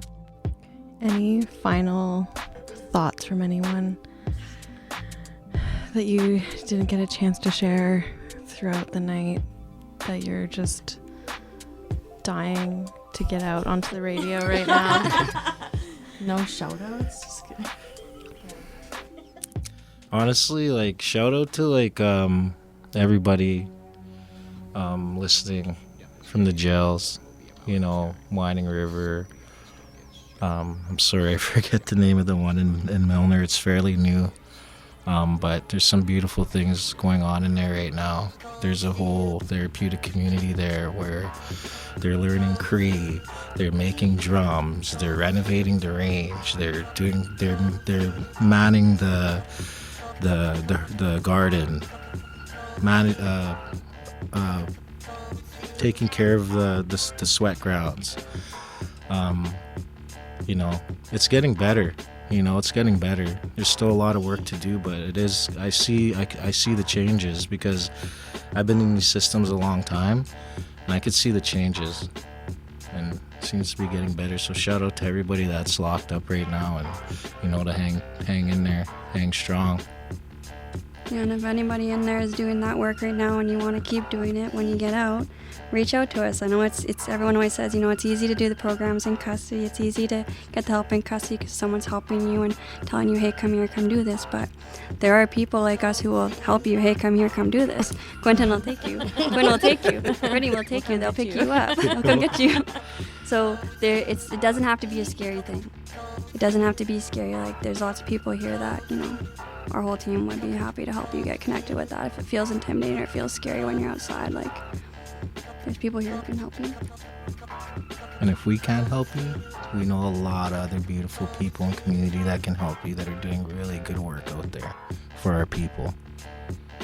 Yeah, we're so fortunate to be connected to so many ceremony families, so many. And, I'm just thinking of the Sundance we went to last weekend, and I can see all of you at the drum in my mind, and how many of you, did pen time, serious pen time too, right? And then you're all singing at the drum for a Sundance where they're dancing for all of us, and how beautiful that is. So, it's not. And also, we've all been in a situation where we had to do that. We had to go to our first lodge, or we had to figure out how to ask an elder something. And we're probably really embarrassing about it. So yeah. Yeah, and I think the message of not waiting for the system to fix itself and hope the judges and us lawyers get better at it, but to really take control yourself, that there are things that you can do. There's folk in your community to reach out. There's an elder, there's a grandma maybe you haven't called in a while that you should. There is a community there, and it is the system's fault that we don't have those strengths and connections anymore. That's not an individual fault of your own, and help is there. And I can say, in my experience of trying to come to the Red Road from my own sort of European upbringing, as soon as I dipped my toe on the Red Road, it just pulled me and threw me down. And I got 2 names and a pipe and a new sense of responsibility, all in a month. Just real quick. Real quick. But those things are there, and they have meaning that just because Canada doesn't respect and understand it yet, and definitely our courts don't, doesn't mean that our community has forgotten. And there's strength there, and there's strength in your community, in your language, and in your ceremony. Okay. Well, thank you all so much for being here tonight and for sharing everything with everyone who's listening. And to send us off to close the night, just to echo Quentin's shout out to everyone who's locked up, and also shout out to DJ Dialog, who does everything to make this happen. And again, if there's a topic that you want to hear about for a future panel, let us know. We also love hearing from you and hearing your feedback on the panels and what you think about them. So if you want to write to the Manitoba Prisoner Solidarity Network, to even just let us know what you thought, you can write to us at P.O. Box 68006, Winnipeg, Manitoba, R3L 2B9. And that's P.O. Box 68006, and the postal code is R3L 2B9. And we're also on Instagram at MB Prisoner Solidarity, or you can email us at mbprisonernetwork@gmail.com. And again, thank you all for being here tonight. Thank you. Nii Gaanii.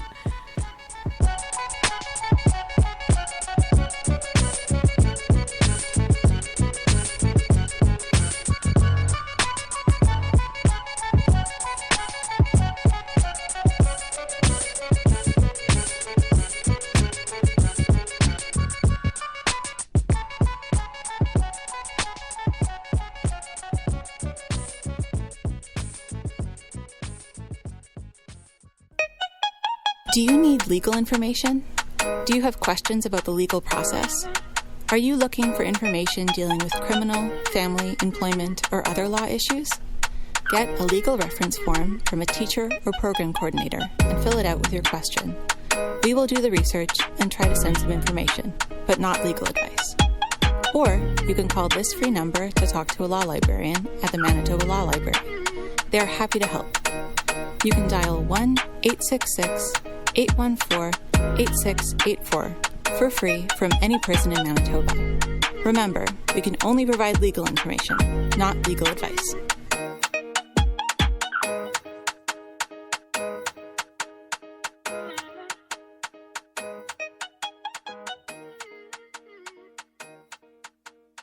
I'm gonna let you know for real, this is C-Race Walls, and really and truly, you're listening to Dialog, live on Hiphop 101, on CJUM 101.5 FM in Winnipeg, Canada. Yeah, get it right. Paid collect call from an inmate at Correctional Center. This call is subject to recording and monitoring. To accept charges, press 1. To refuse charges, press 2. If you would like to permanently block your number from receiving calls from this facility, press 6. For balance and rate quotes, press 7. Thank you for using Securus. You may start the conversation now. The king. When you're king of African music, you are the king. Because music is the king of all professions. King of all professions. Slave plan, make a mess made. Damn nation, let's play hands and spades. This without a boycott and a sit out. Afro black pick in with a fist out. From the welcome home to the kick out. Reaching to a rabbit, pull a trick out. Preaching to a faggot with his dick out. Hard times call for arm time. Sick eyes from the nose pressure. Release zip ties on the protesters. 6 wives in the fry of a molester. Mathematic caviar bar out in Odessa. Dirty needles breaking all the old records. 100 hoes, 1 shovel, and some old treasure. Old Zeke used teeth as a gold tester. Figaro's finger waves, closet full of old leathers. Old sweaters, old boots, that's a whole suit for some cold weather. New cell, 2 L's and some old letters. Now ain't doing double life, why she lead a double life? Man, they need another wife. New approach might help a nigga bowl better. New hoes might help a nigga hold together. Or will a new lane lead them to the same pen? And the hunger strike bring them to the same 10. Love ends, looking over various errors. And hate ends, eventually accelerating terror. And when, with the mirror, I just wanna be collected. When I call, goddamn, I don't wanna be accepted, not at all as I am. Visitor, prisoner, land.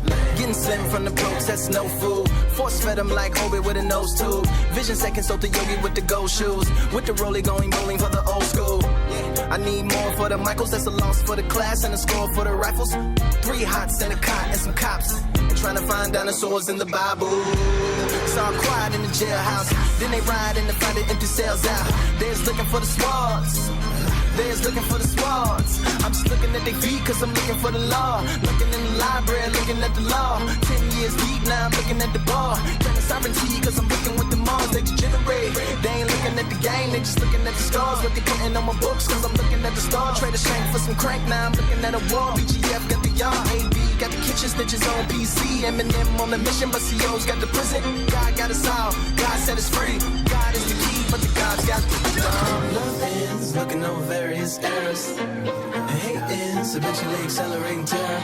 And when, with the mirror, I just wanna be collected.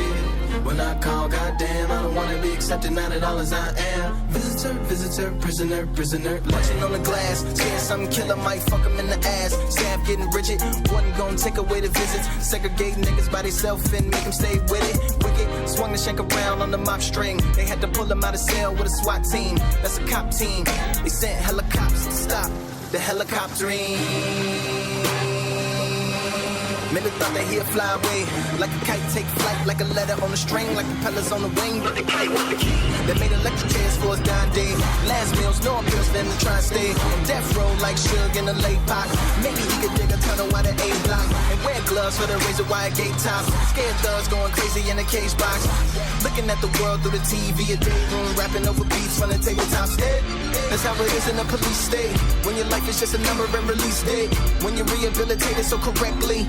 And let's hope that's how they live it when you're set free. Looking over various errors. And hate is eventually accelerating terror. And with the mirror, I just wanna be collected.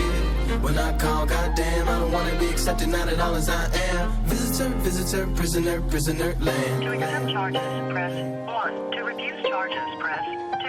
If you would like to permanently block your number from receiving calls from this facility, press 6. For balance and rate quotes, press 7. Thank you for using Securus. You may start the conversation now.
Baby, that's a whole lot of shit. If I die, then I die, baby, right in my face.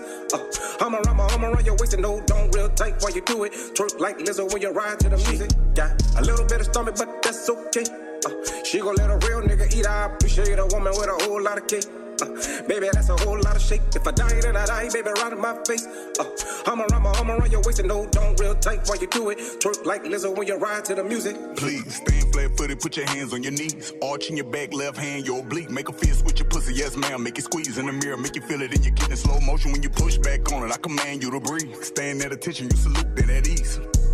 I'm the truth, you agree. I'm a god in the streets, I'm a don, I'm a king. This conversation stay between you and me. Sexual injustice, you make I'm responding. You sexy that brush, can't wait to apply it. You really won't rise, still afraid that knowledge. By lifting that weight, I was thinking about you. You look in my eyes while you sit up on top, put your hands in my chest while you riding, you rocking. I grip on your body, you come on and block it. A little bit of stomach, but that's okay. She gon' let a real nigga eat. I appreciate a woman with a whole lot of cake. Baby, that's a whole lot of shake. If I die, then I die, baby, right in my face.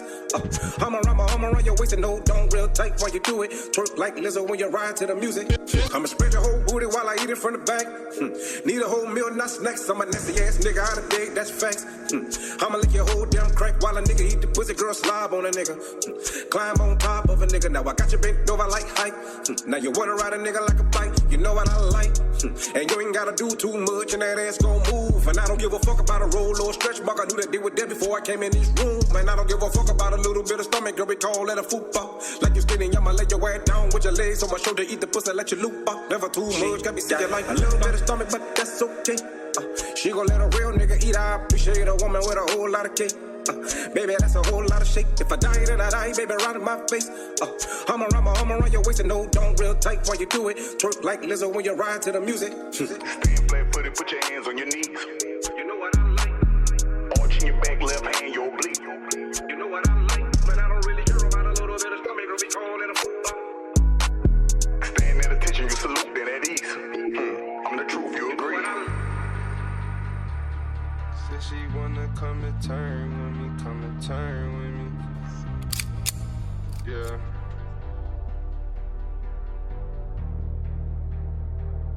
Baby said she wanna fuck with me, do these drugs with me. She ain't never seen a thug with a lot of drug money. Pull up skirting in that Rari, got too many drugs on me. My niggas, they go retarded, they got too much love for me. Got the chopper and the missiles up inside this pistol, nigga. Shoot a nigga through his window while he play Nintendo, nigga. Make him look inside this pistol like he rekindle, nigga. Big icy, I'm a mob, nigga. I got mob hitters. All these drugs inside my cup, it's so hard to stay sober. She gon' come through if the gang over, if the gang over. I'ma scoop her in that Range Rover with her main over. Drop her back off with the hangover, with the hangover. OTP, shine tree, and the nigga stand on it. Bet I snipe him in his brain, got 100 bands on it.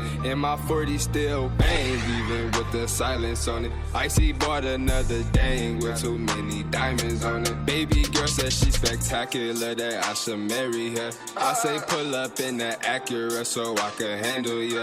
I'm a dirty drug bachelor, I'm not an amateur. Let me fuck you on the camera against the banister. Baby said she wanna fuck with me, do these drugs with me. She ain't never seen a thug with a lot of drug money. Pull up skirting in that Rari, got too many drugs on me. My niggas, they go retarded, they got too much love for me. Got the chopper and the missiles up inside this pistol, nigga. Shoot a nigga through his window while he play Nintendo, nigga. Make him look inside this pistol like he rekindle, nigga. Big icy, I'm a mob, nigga. I got mob hitters. She be mobbing with some gangsters doing Molly, drinking liquor. Want the fame and let her glamour. 3 more shots to make her tremble. Have you ever fucked a hitter? Have you ever fucked a killer? Would you ride with no intention? Would you kill for my protection? Roll my weed and hold my weapons. Cause this life I live is stressful. And they told me count my blessings. So go low my Smith the Wesson. Would you shoot without accepting? Hide the body in your basement. Then we take off to Jamaica. Fuck these pussies, fuck these haters. I'm big icy Eskimo, but in the streets I'm Rambo. Tell that bitch to grab the wheel and pop another Zanho. You ain't never sucked a mob boss inside a Lambo. She told me to shoot her face until I'm out of ammo. Baby said she wanna fuck with me, do these drugs with me. She ain't never seen a thug with a lot of drug money.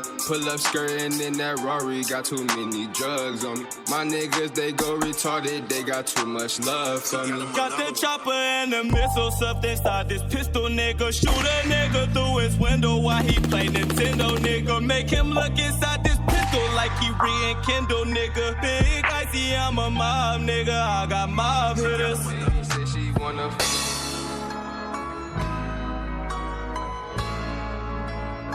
This world is a ghetto.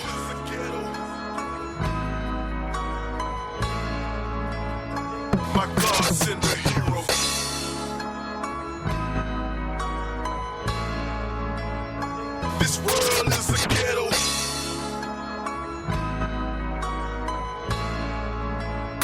This world is a ghetto.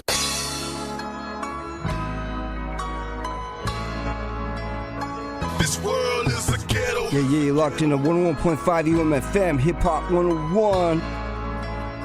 My God send a hero. They have no sympathy for us minorities. They treat us like some beasts. This world is a ghetto. So I keep smoking weed, Newports and Hennessy, trying to forget the need. My God send a hero. They have no sympathy for us minorities. They treat us like some beasts. This world is a ghetto. So I keep smoking weed, Newports and Hennessy, trying to forget the need. My God send a hero. I open my eyes to terror each day. For a moment I pray for my niggas on the corner who just trying to get paid. For my sisters in need, for my youngers in jail, for my gangsters that bleed. Ain't no gangsters in hell. We got stories to tell. Life of a renegade. Why is life so hard? Why do they hate my race? We get thrown in a cage just for trying to survive. Crucified or murdered when we open our eyes. Why am I not surprised that our lives are torn? Our children are corrupted from the day we were given a Eden full of riches and gold. We got shipped to a hell that nobody would know. Now we are born killers. We call our brothers niggas. Every day a nigga dies, so we stay pouring liquor. The streets are full of blood. The streets are full of beer. The streets are full of drugs and family shed tears. They have no sympathy for us minorities. They treat us like some beasts. This world is a ghetto. So I keep smoking weed, Newports and Hennessy, trying to forget the need. My God send a hero. They have no sympathy for us minorities. They treat us like some beasts. This world is a ghetto. So I keep smoking weed, Newports and Hennessy, trying to forget the need. The system got me trapped. Ain't no verbal discussion when the feds up on ya. I'm just chilling, sipping my brew and smoking marijuana. They label us as gangs just cause we organize. When we police ourselves, these crooked police ride. So many babies die or taken from their mothers. The police kill us more than we have killed each other. Smothered by ghetto pains, we live a life of hell. Closed in by the system, how can we make it well? I count up my blessings each day. I stop with the stressing each day. I look in the mirror and ask the Lord to make it okay. They know my people were king, so that's why they push us around. Envious heathen is fiend. We were the first, we were the makers of love. Now we are gangsters and thugs that value parties and clubs, bands and vehicles and dubs. We must reissue the truth, rebuild the ghettos and youth, become a nation of one. We'll be a powerful tool. They have no sympathy for us minorities. They treat us like some beasts. This world is a ghetto. So I keep smoking weed, Newports and Hennessy, trying to forget the need. My God send a hero. They have no sympathy for us minorities. They treat us like some beasts. This world is a ghetto. So I keep smoking weed, Newports and Hennessy, trying to forget the need. My God send a hero. They have no sympathy for us minorities. They treat us like some beasts. This world is a ghetto. So I keep smoking weed, Newports and Hennessy, trying to forget the need. My God send a hero. They have no sympathy for us minorities. They treat us like some beasts. This world is a ghetto. So I keep smoking weed, Newports and Hennessy, trying to forget the need. My God send a hero.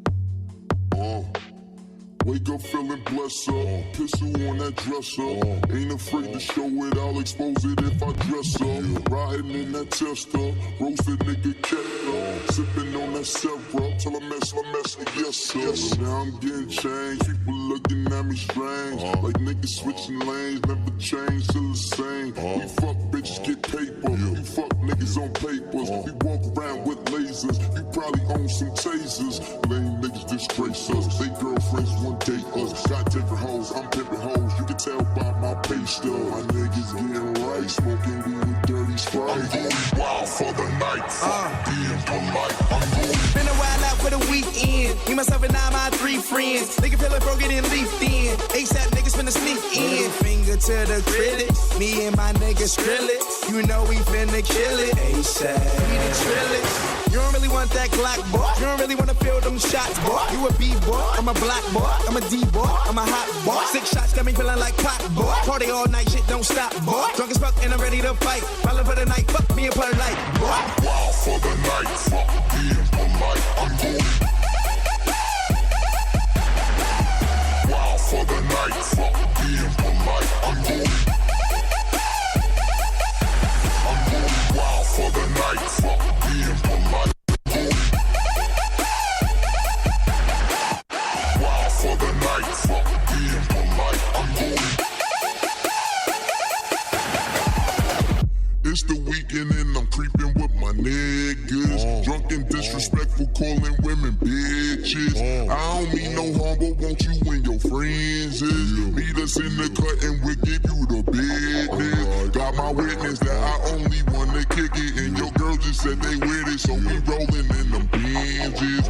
Won't you blow it up and stop the babysitting? She got drunk as fuck and swallowed all my kids. Back to the mat, tats on the back, ass so fat, hit that from the back. When it clap from the back, she clap in the back, she flat on the back, then it's back to the track.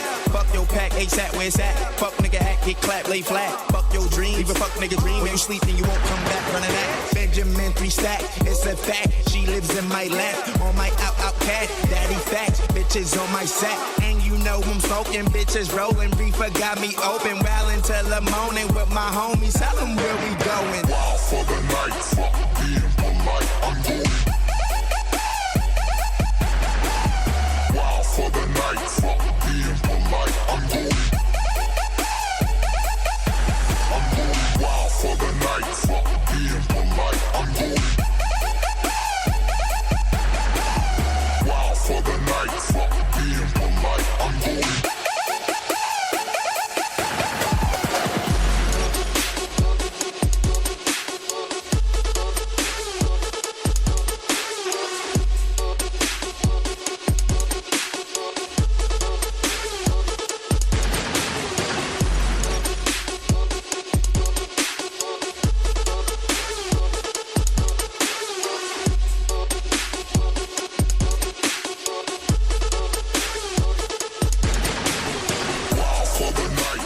Yeah, 101.5 UMFM.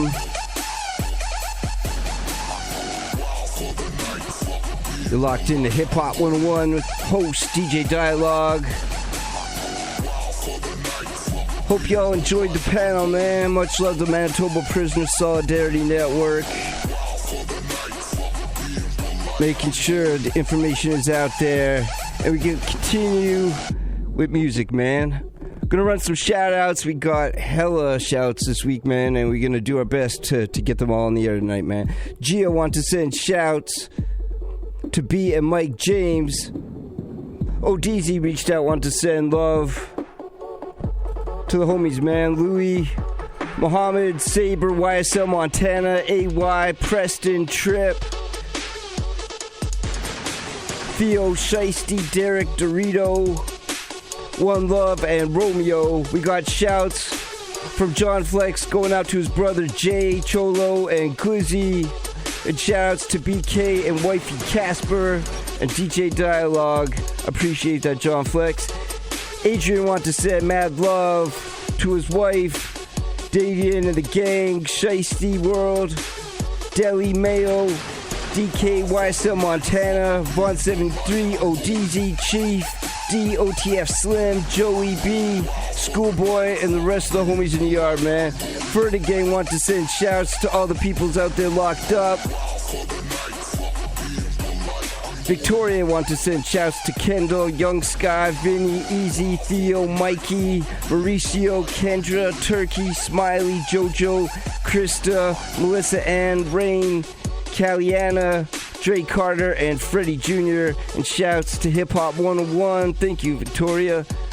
Tiffany wants to send shouts to James and the homies on Block 6, Slice, Tyson, Tristan Jr., Kirko, Kenzo, Eric, Dilly, Randy, Aaron, Sid, Mark, Whiskey, Big J, Jerry, Needles, Sage, Bowie, and the Hyena, and the rest of the homies out there, man.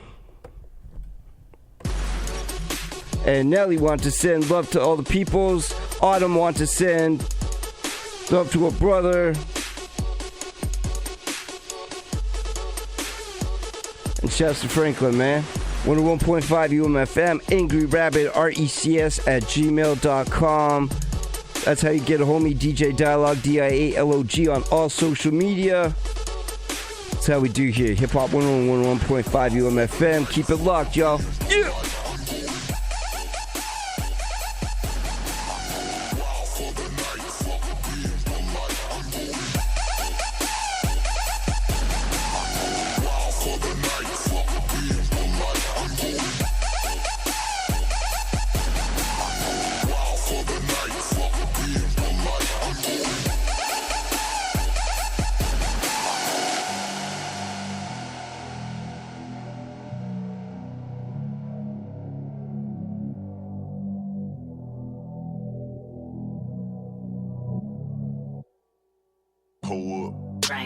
Headshot. Sit down. Stand up. Pass out. Wake up. Fade it. Fade it. Nah, I done grew around some people living their life in bottles. Granddaddy had the golden flask, backstroke every day in Chicago. Some people like the way it feels. Some people want to kill their sorrow. Some people want to fit in with the popular. That was my problem. I was in a dark room, loud tunes, looking to make a vow soon that I'ma get fucked up, filling up my cup. I see the crowd mood changing by the minute, and the record on repeat. Took a sip, then another sip. Then somebody said to me, nigga, why you babysitting? Only 2 or 3 shots. I'ma show you how to turn it up a notch. First you get a swimming pool full of liquor, then you dive in it. Pool full of liquor, then you dive in it. I wave a few bottles, then I watch them all fly. All the girls wanna play, they watch. I got a swimming pool full of liquor and they dive in it. Pool full of liquor, I'ma dive in it. Hold up. Frank. Headshot. Frank. Sit down. Frank. Stand up. Frank. Pass out. Frank. Wake up. Frank. Fade it. Frank. Fade it. Frank. Okay. Now open your mind up and listen to me, Kendrick. I'm in your conscience. If you do not hear me, then you will be history, Kendrick. I know that you're nauseous right now, and I'm hoping to lead you to victory, Kendrick. If I take another one down, I'ma drown in some poison, abusing my limit. I think that I'm feeling the vibe. I see the love in her eyes. I see the feeling of freedom is granted as soon as the damage of vodka arrives. This how you capitalize. This is parental advice. And apparently, I'm over influenced by what you are doing. I thought I was doing the most, and someone said to me, nigga, why you babysitting? Only 2 or 3 shots. I'ma show you how to turn it up a notch. First you get a swimming pool full of liquor, then you dive in it. Pool full of liquor, then you dive in it. I wave a few bottles, then I watch them all fly. All the girls wanna play, they watch. I got a swimming pool full of liquor and they dive in it. Pool full of liquor, I'ma dive in it. Hold up. Frank. Headshot. Frank. Sit down. Frank. Stand up. Frank. Pass out. Frank. Wake up. Frank. Fade it. Frank. Fade it. Frank. I ride, you ride, bang. 1 chopper, 100 shots, bang. Hop out, do you, bang. 2 chopper, 200 shots, bang. I ride, you ride, bang. 1 chopper, 100 shots, bang. Hop out, do you, bang. 2 chopper, 200 shots, bang. Nigga. Young 21, living in a crazy world, but I know the difference between a man and a hood. You young 21, living in a crazy world, but I know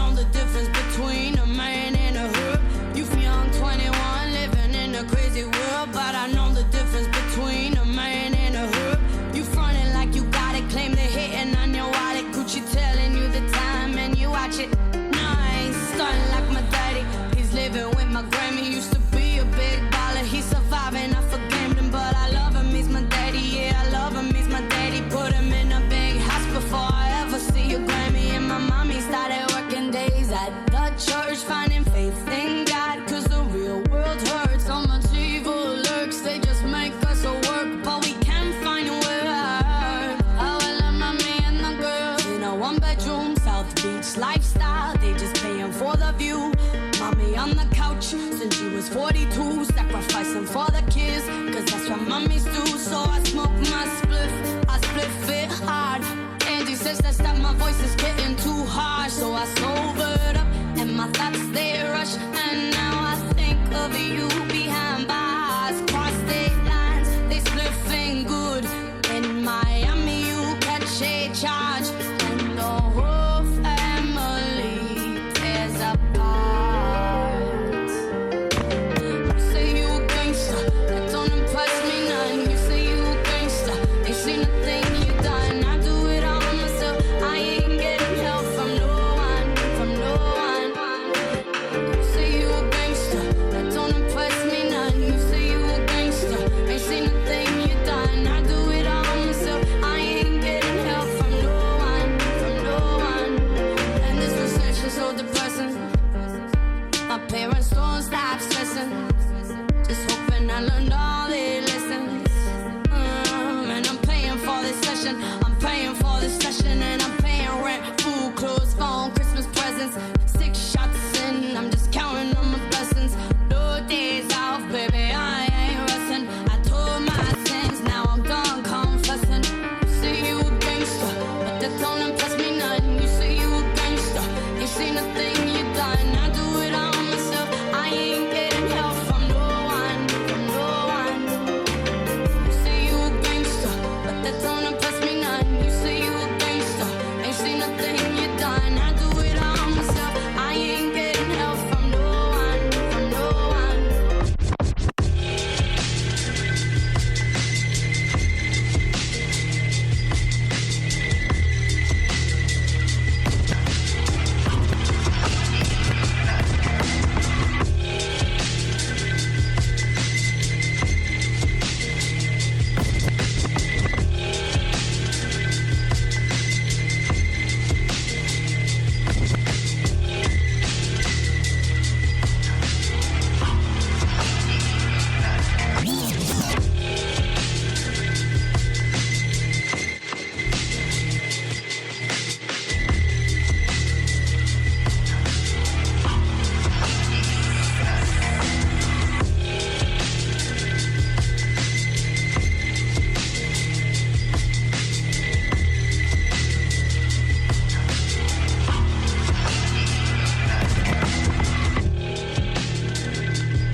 The lifestyles of the cold and heartless. My truth don't come to the light. I write with the soul of darkness. Throw your carcass back at the alley, right by them golden arches. Rolling carpet, body is rotten. Shocking to know the charges, so accomplished. The corner stores like my Oval Office. Slow and cautious, meticulous and sick when I load the cartridge. Blow your cartilage in a million pieces with a brilliant thesis. I'm a god to these gangsters like a Sicilian Jesus. Still a creature, spitting fire cause I'm filled with ether. Still a creature, give him 16 with the beam and spill his features. Fill the bleachers like I'm Jordan shooting. I'm the raw pollution, call the troops and the greatest. So what we all disputing? Nigga, I never lost a victim. The Larkin ripped them, then it's back to the long nose like I'm Larsa Pippen. Bars are sickening, I gotta trust the system. Y'all niggas lost your vision, read it in prayer. I'll be a source of wisdom. I got Rugers for Judas and hollows for Donnie Brasco. Leave your fear of God holy and send you to meet apostles. Before my rap was popping, I pushed powder for nostrils. In cahoots with wild, violent, die moves, making plots to pop you. Send you to the upper room, fuck the hospital. Leave your soul cozy in a box like a Prada shoe. Pretty ghetto Datu, I decide to screw, but never hit it raw. But having traffic in the soft inside a condom too. If I get knocked, she pop the pussy on a conjugal. I came up the Conway, selling everybody food. Acid, weed, pills, and hard rock like Motley Crue. Hard-headed, didn't give a fuck if mommy knew. Turned 1 to 2 and then the clan fed. Took an oath that I would slice the dough to any Danny Hernandez. Had 6 9s in my possession, but I sold them all. Never tell you motherfuckers to who I know protocol. The food stamps transformed to Franklins and filet mignon. Truffle butter swigging ace of spade like it's... The food stamps transformed to Franklins and filet mignon. Truffle butter swigging ace of spade like it's avion. food stamps transformed to Franklins and filet mignon. Truffle butter swinging ace of spade like it's avion. Dick riding rappers, I slide off with your baby mom. Having testing out Molly batches in the late dawn. We rob Paul, Pop Peter, sold Ace to John. Mother Mary and Joseph until my paper long. Motherfucker.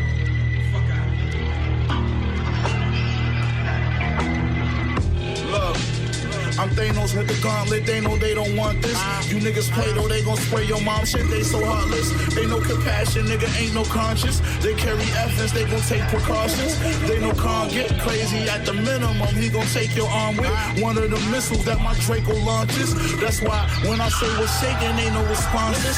Drone work, mafia gang, bitch, they gon' bomb shit.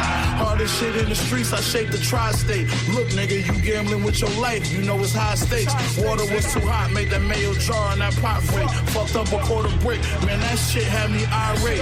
This goes fucking sample the noise my fork and pot make. 25K for a feature, nigga, that's my rate. They say they gon' do something to me, well, I cannot wait. We gon' shoot up your weight, fuck niggas can't even die safe. You niggas never let a nigga fuck you over more than once. Anybody owe you bread, do not accept the crumbs. Never let a nigga fuck you over more than once. Anybody owe you bread, do not accept the crumbs. Never let a nigga fuck you over more than once. Anybody owe you bread, do not accept crumbs. Remember, you can never tell these bitches everything. Today she call you sis, tomorrow she your enemy. Money to the side, don't let no nigga leave you dry. Stand no business, if they say it's up, you better ride. Keep the family first, put that in front of everything. Bet that on yourself if you gon' roll the dice on things.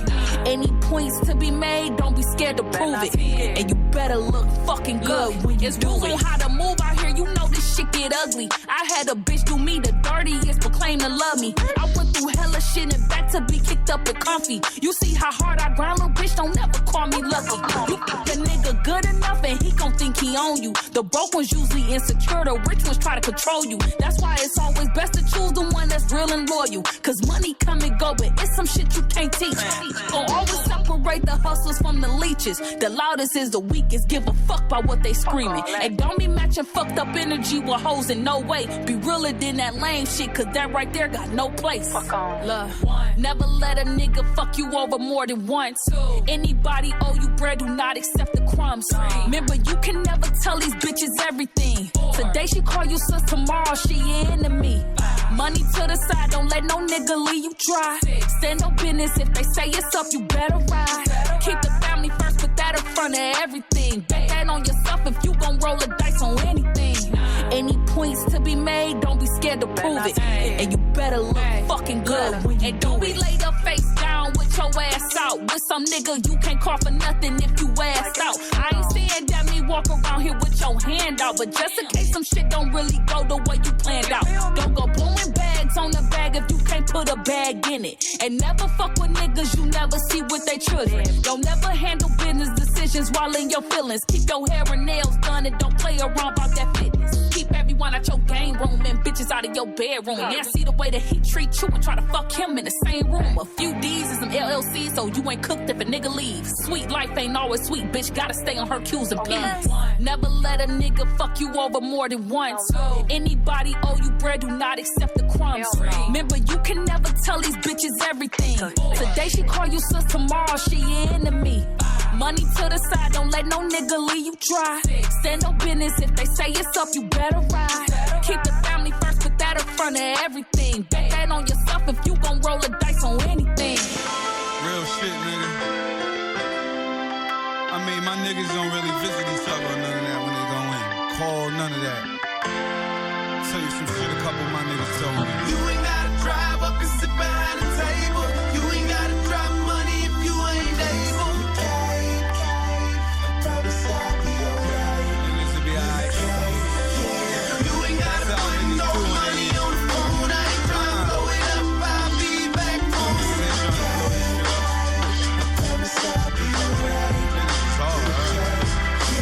You ain't gotta drive up and sit behind the table. You ain't gotta drop money if you ain't able. Promise I'll be alright. My homie said, P, if I get locked up, I don't wanna visit. I don't need a visit, cause I don't need a nigga. I'm not a needy nigga. And if I'm in, it's my fault that I wowed out. I got too greedy, nigga. I be on the boulevard, eating soups, having dreams of the boulevard, so I don't need the hood involved. I'll be home in a minute, getting dome in a minute, in the whip, on chrome in a minute, blowing zones in a minute, have my own in a minute, so I only use the phone for a minute. Tell my niggas write kites and just send a little love and flips to the parties with the honeys and the thugs in it. You ain't gotta drive up and sit behind the table. You ain't gotta drop money if you ain't able. Gangsters. You ain't gotta put no money on the phone. I ain't trying to blow it up. I'll be back home.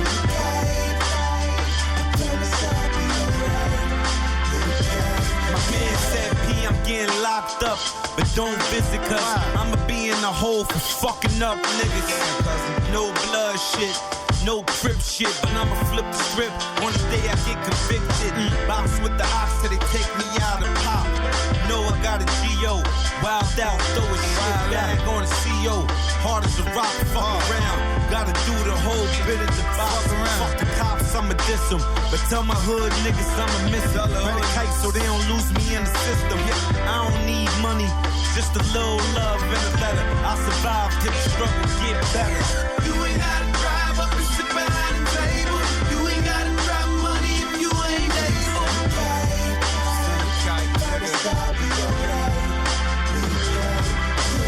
You ain't gotta put no money on the phone. I ain't trying to blow it up. I'll be back home.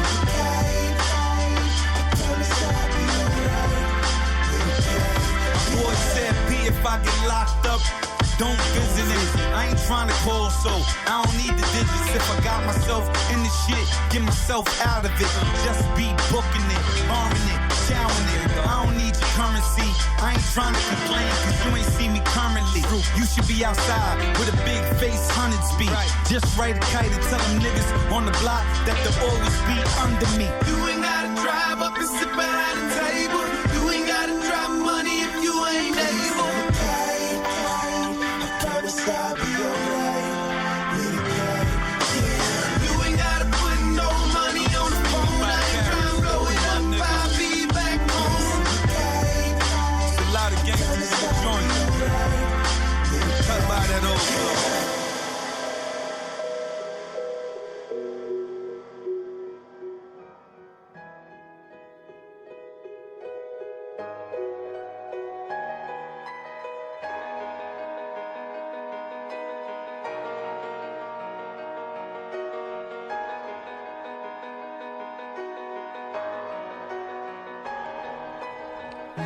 Yeah, Hiphop 101, 101.5 UMFM. Gonna continue with the love.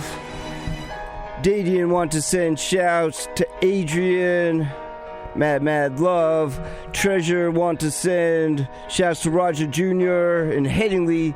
Amanda want to send shouts to YSL Montana, Odeezy, Riley, Taylor, TK, Joey, White Boy, Chunkers, Big C, Shacky, Theo, Shiesty, Mayo. And we got shouts from Shay going out to Meeks, Clive, G-Dog, Omar, and Scott. Jerry want to send shouts to Ashi, Remo, Rupert, Banks, Mikey G, T Brazy, Jumbo, Demary, OG, and all the Sandy Bay homies. Brooklyn want to send love to Gigi, Freddie, Jaden. Hold down Stony right now. And we got shouts from Roxy going out to the ladies in Bravo Tier 1. Kelsey Kane, Casper, Angela North, Holly, Tessa, Smiley, Shaolin, Silken, Chow, Shannon, Kia, Carolyn, Brad, and shouts to all the family out there, man. Devin want to send shouts to Odeezy, or Deezy Money, MK, Chucky, Dallas, Josh, Willie, Ty, and Mike, and Dorm 1 and 2.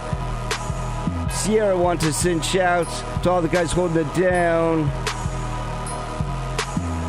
And we got shouts going out to Nevada from Victoria. Rain wants to send mad love and shouts to Junior, Callie, Melissa and Mel, Shawnee and V and Jared as well, man. Shouts to Hiphop 101. I appreciate that, Rain. 101.5 UMFM. We're going to continue in the music, man. Keep it locked.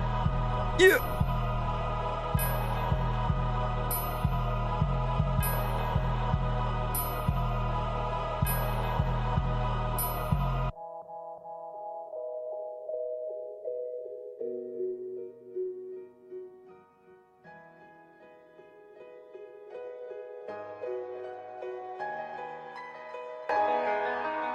Ain't this what they've been waiting for? You ready?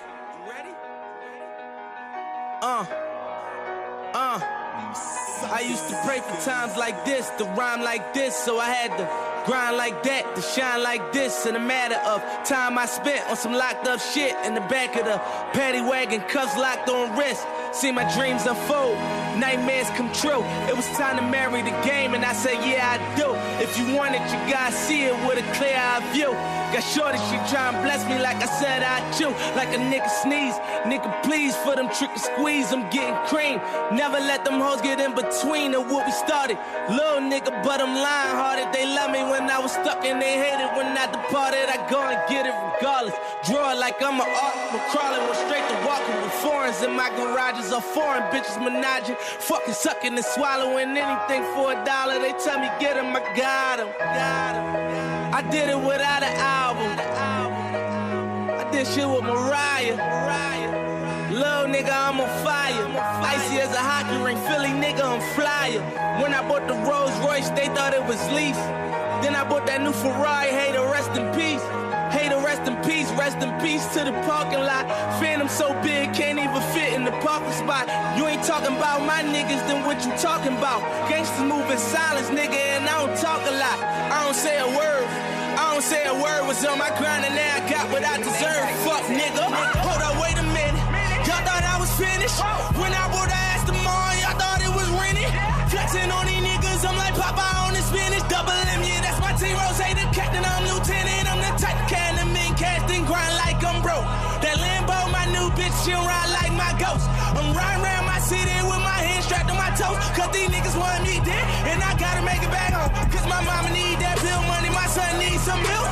These niggas try to take my life, they fuck around, get killed.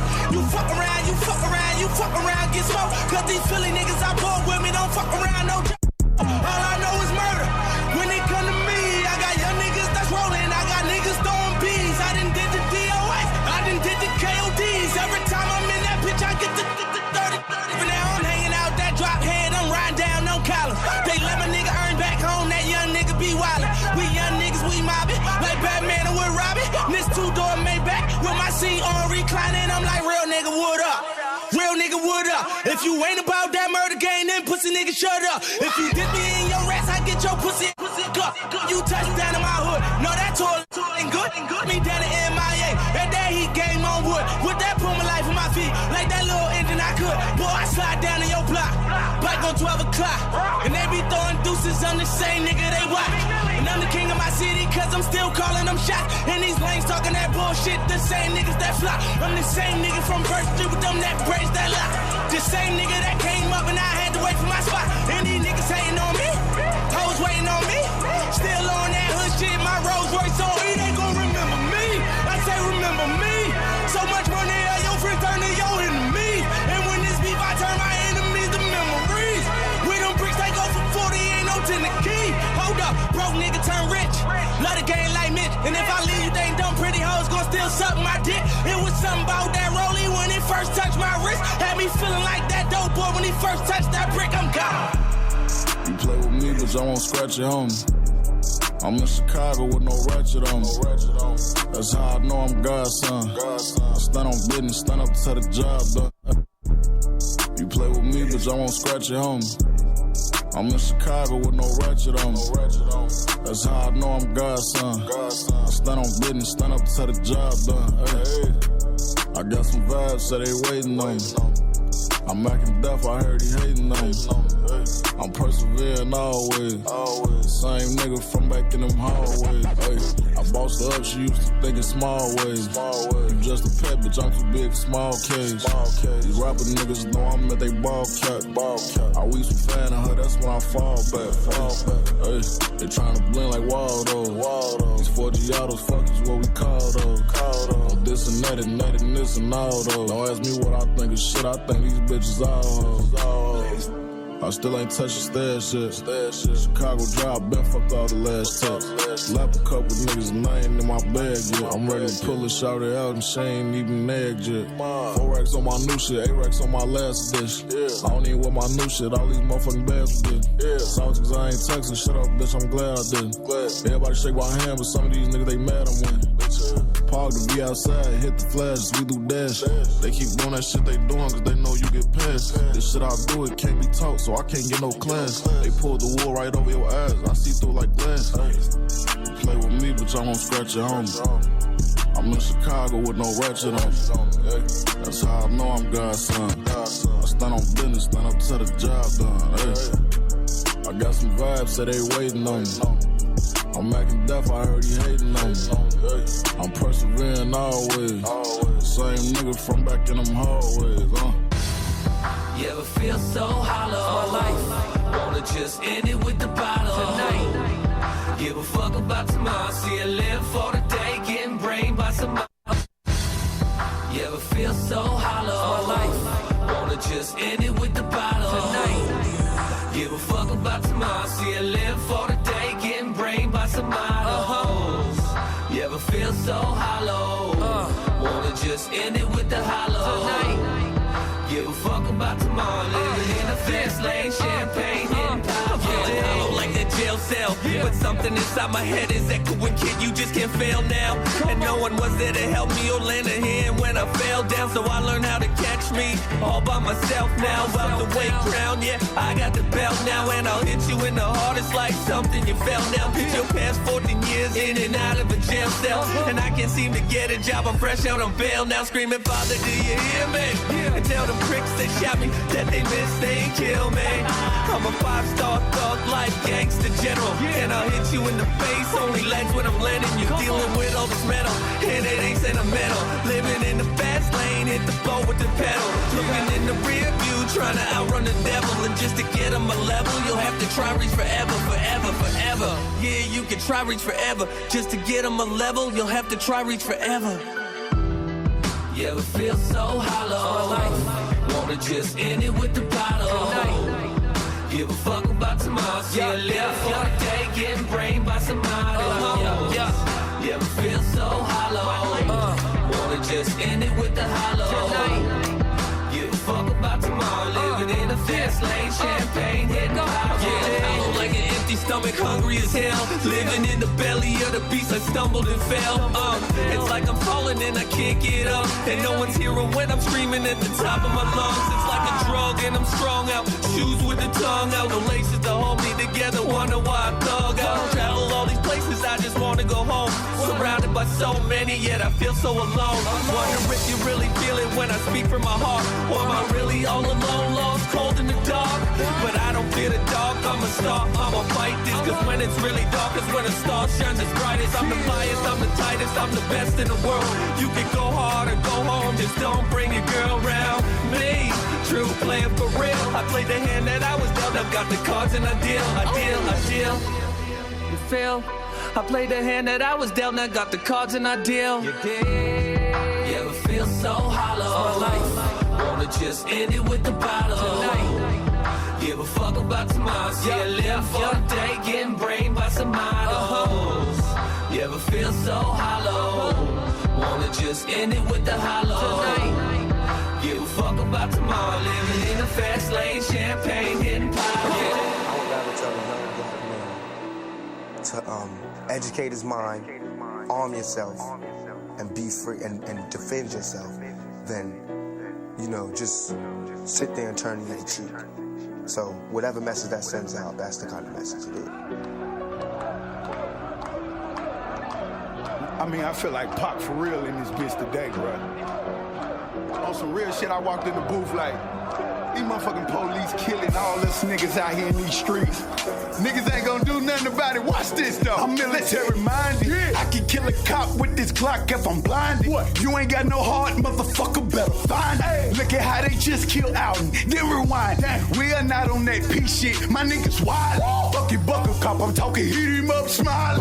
We don't turn the left cheek, nigga. We with the violence. Yeah. Potato on the barrel, make the chopper stay silent. Hit him in his head. Now everybody quiet. Let's start a motherfucking riot. Come on, nigga. Let's start a motherfucking riot. Come on, nigga. Load it, pick it up, then fire it. If you ain't never did it, let's try it. Let's start a motherfucking riot. Come on, nigga. Let's start a motherfucking riot. Come on, nigga. Load it, pick it up, then fire it. You wonder why us niggas keep dying. Everybody waiting on the bullet. What you waiting for? I just rather be the one to pull it. I'm with the shit now. Don't nobody wanna do the time. Don't nobody wanna. Somebody gotta go sling it out. Let's go. So I'm gonna send some shells back. Back.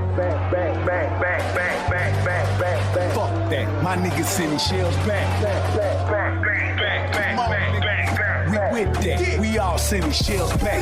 AJ, you got Obama number. I know you hit him on the text and tell him that I'm about that drama. Platinum nigga with a clip that hold a whole 100. I grab a chopper with 2 hands and do no running. Pac gone, but y'all know who coming. I cannot keep on telling y'all I got to show you something. We cannot keep on sparing y'all. I got to throw you something. So get your motherfucking guns and come on if you come.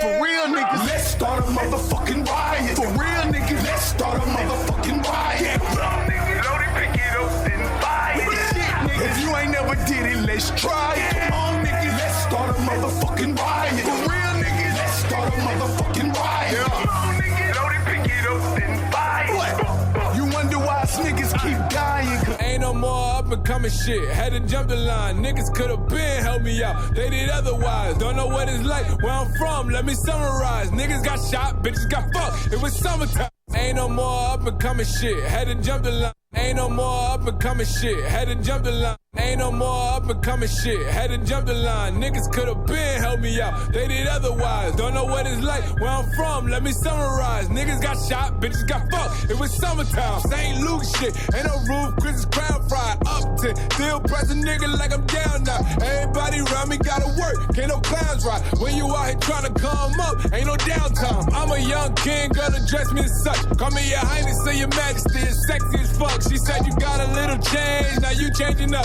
Nah, girl, I was the same, I have nearly as much. I'm trying to make it out the hood, nigga, who can't prevail? I do features for the low, I got food stands for sale. And my girl won't leave me alone about these Lupe and Chanel. And every time I drop, it's the new Jan for real. If you my dog, then you part of the fam, you understand? Don't hit my phone if you ain't call me back then, you understand? Fuck talking, just do it like man, you understand? I hit it once, then I can do it again, you understand? I see my homegirl from college, we don't speak like we used to. She was like 4'11", that was my little boo-boo. Used to hit it doggy style, look like a pit on the poodle. We would fuck, fall asleep, wake up, eat ramen noodles. All my niggas is cuckoo, mean they all got the screw loose. And they all draw weapons, I mean they all like doodle.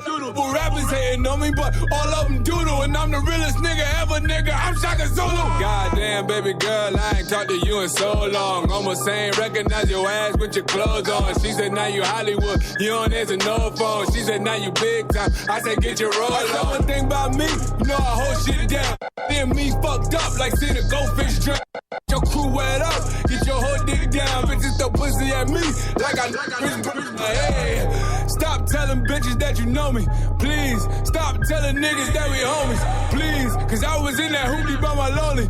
Please, if you ain't cool with 40, you don't try to make it out the hood, nigga. Who can't prevail? I do features for the low. I got food stands for sale. And my girl won't leave me alone about these Lupes and Chanel. Every time I drop a song, it's the new Jan for real. If you my dog, then you part of the fam, you understand? Hit my phone if you ain't call me back then, you understand? Fuck talk, do it like man, you understand? I hit it once, I can do it again, you understand? The hot boy, you on fire. I done made something out of nothing like MacGyver. Lot of niggas tried this and failed like die. It's the party gonna be poppin' if Papa's on the flyer. Little shorty with the bubble, getting me in trouble. She walked up to me saying, Papa boy, I love you. She said, are you single? Said, nah, bitch, I'm double. She said that you a clown. I said, I just like to juggle. I just wanna rap now, I ain't tryna sell. I give it a buck like $100 bill. I was drinking Hennessy, now I'm drunk behind the wheel. hell will a nigga ever change? I guess only time will tell. I'm trying to make it out the hood, nigga. Who can't prevail? I do features for the low. I got food stands for sale. And my girl won't leave me alone about these loops and Chanel. Every time I drop a song, it's the new J and Pharrell. If you my dog, then you part of the fam, you understand? Hit my phone if you ain't call me back then, you understand? Fuck talking, do it like man, you understand? I hit it once, I can do it again, you understand?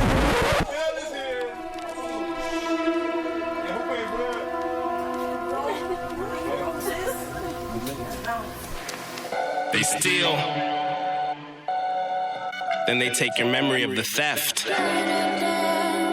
Magic, a show will literally take your breath. Joker in the deck. The devil in his magic. Devil in his magic. Devil in his magic. Devil in his magic. See, it's kinda like magic, huh? They cause a distraction and poof, all that we have disappears and we clap and forget that it happened. Forgot that we lost it, forgot that the magic men have it. They grabbed it, they stole it, they cause a distraction. Distraction, distraction. Wow. It's all a distraction. Imagine, like magic. Ooh. Gone is our land, our language, our history, ancestry, families vanish like it was magic. Ooh. Gone is our greatness, our sacred places and practices. Suddenly we feel vacant, we saw him take it though. Our hands lift from the earth, the dirt, from the food, remove, rezone, reduced, reduced, or reduced, or reduced, disappeared. It's all smoke and mirrors. All of it's magic. The devil and his magic. All of it's magic. The devil and his magic.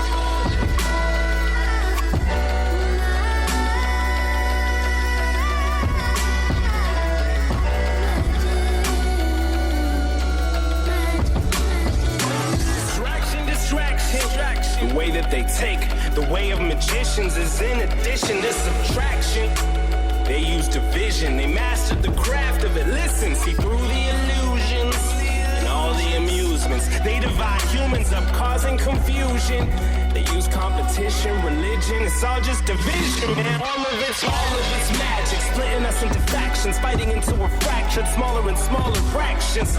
People feeling like zero, individuals divisible to the point we're invisible. Gone in the ghettos and armies and prisons. We won't be missed, they easily dismiss. They dissolve if you give them munitions, and arrest they condition and kill by attrition.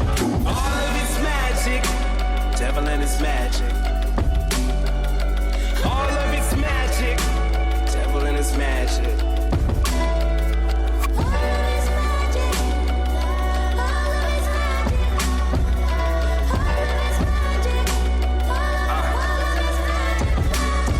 See him make up stats and make a scrap for the scraps. They have all of it, all of it, all of it's magic. Grabbing and hat tricks, they're practicing crafty, the fastest you had it, and then suddenly. Gone is your work, your purpose, your worth, the reason you wake, your sense of the season, your stake in it. Your traditions and intuition, supports, commitments, decisions, they vanish from your hands like your volition, your voice, your vision, your choice, your joys, your myths, your mission, attention gone. To fast cars and fast fashion, fast food and no fasting, all distractions. The light blinds and the fear blinds and the cash binds, and just gotta keep them confined until reality's so hard to look at that we turn a blind eye. Don't even care that they took it. Devil and his magic. Devil and his magic. Devil and his magic.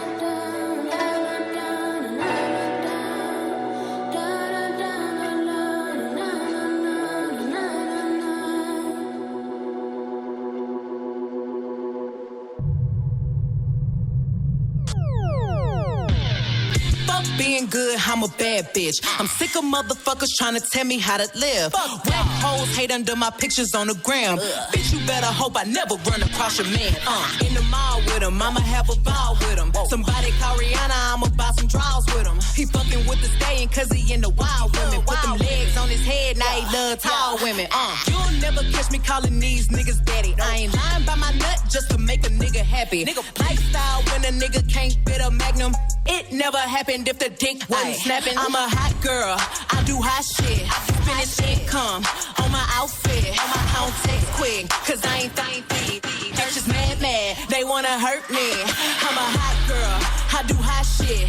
Finish income on my outfit. I don't text quick, cause I ain't thirsty. These bitches mad, they wanna hurt me. Any rumor about me, let me get it. I'm an open book, and your man probably read it. Living my AP, and these hoes still pathetic.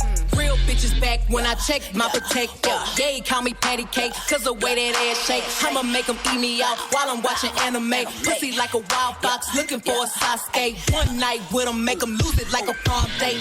2 watches, yeah, call me 2-timing. Skin like gold, and my teeth like diamonds. 2 watches, yeah, call me 2-timing. Skin like gold, and my teeth like that. 2 watches, yeah, call me 2-timing.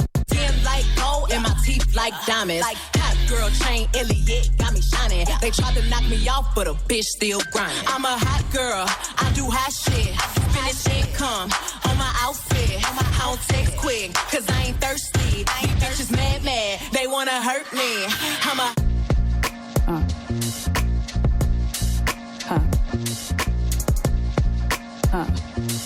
Yo, check, check,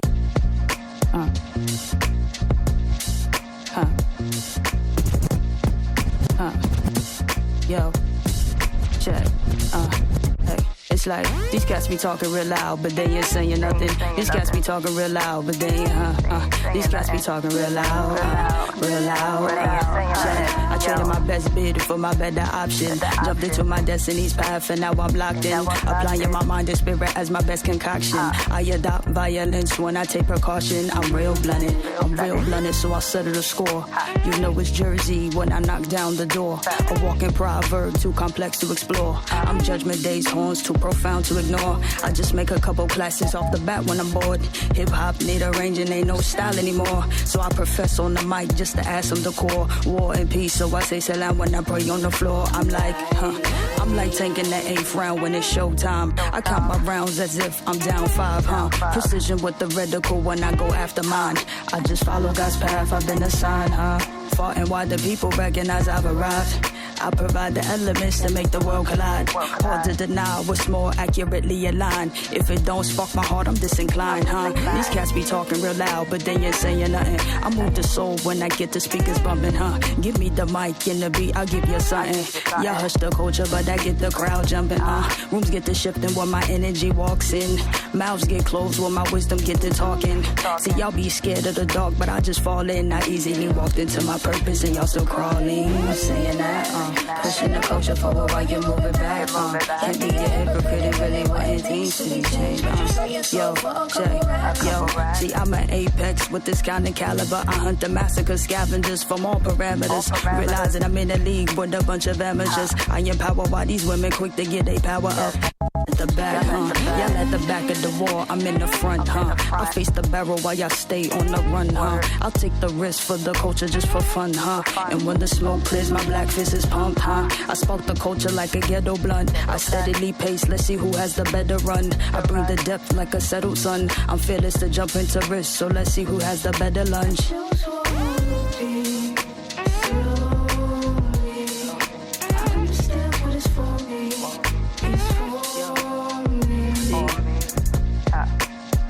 See, it's a whole lot of people walking around, not knowing who they are. And these same people got the nerve to be on the radio. It's like, these cats be talking real loud, but they ain't saying nothing. These cats be talking real loud, but they ain't, These cats be talking real loud, real loud, real loud.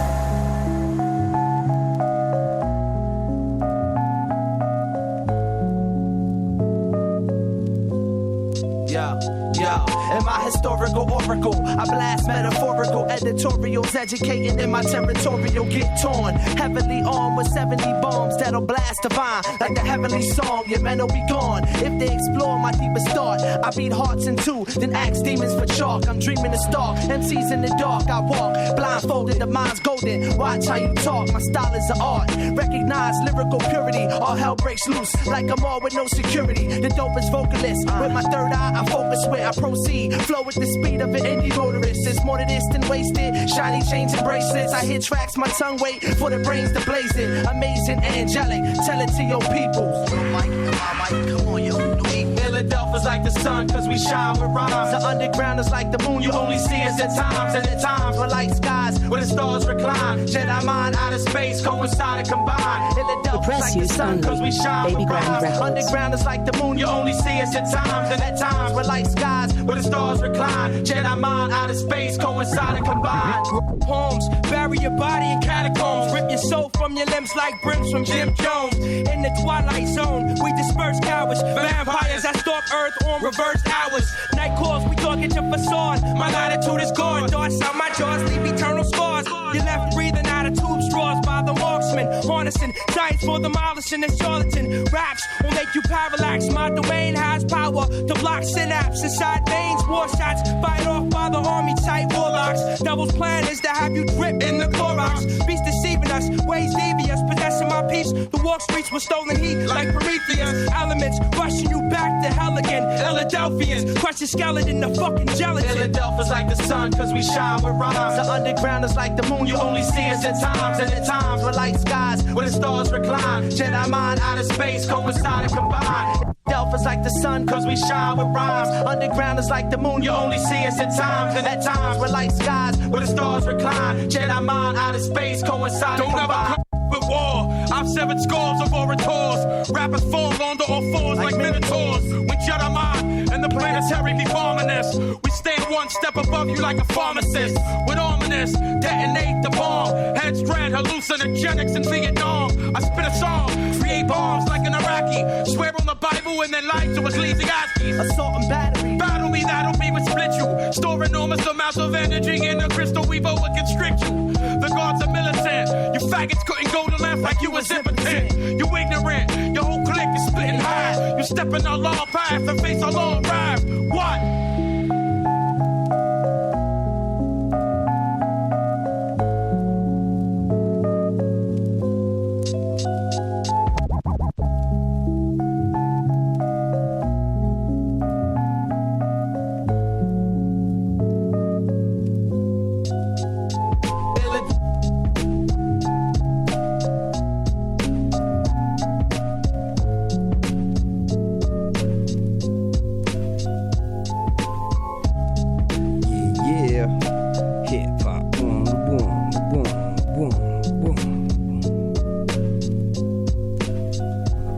Y'all doing good out there.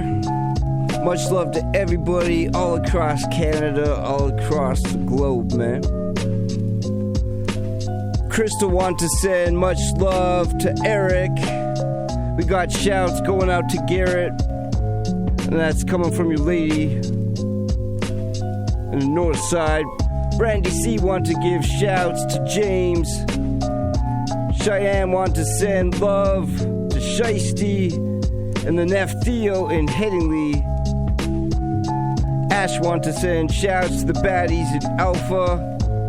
Shout out to Yashara Shelby, Harmony, Alea, Shaki, Honey, Shyla, Kanisha, and Maya. And we got shouts from Tyson going out to MK Stacks, Scotty, and Jordan in Headingley right now, man.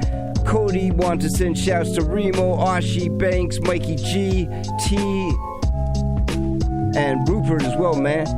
Nicolina want to send shouts to our man Connor. And we got shouts from Trayvon going out to MK Stacks, CME, Scotty, and Jordan, Mr. Burns as well, man. And Freedom want to send love to Lorenzo and Isaiah, and also Raven out there. Taylor want to send shouts to Mitchell, Tyler, Terrell, and Dallas. And Radiana want to send shouts to our baby daddy, man. Hiphop 101.5 UMFM. Keep it locked, man. We ain't done. We extending the program for tonight, man. I appreciate all y'all locked in every Wednesday night, 11 p.m. till 2 o'clock in the morning, man. Yeah.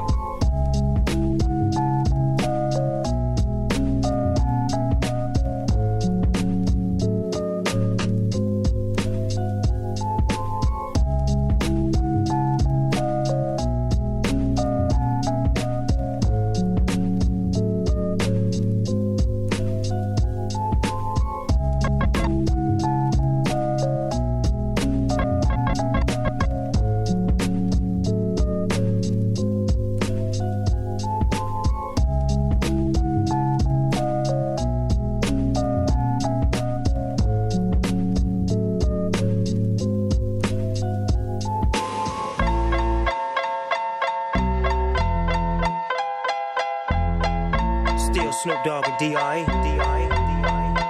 Guess who's back?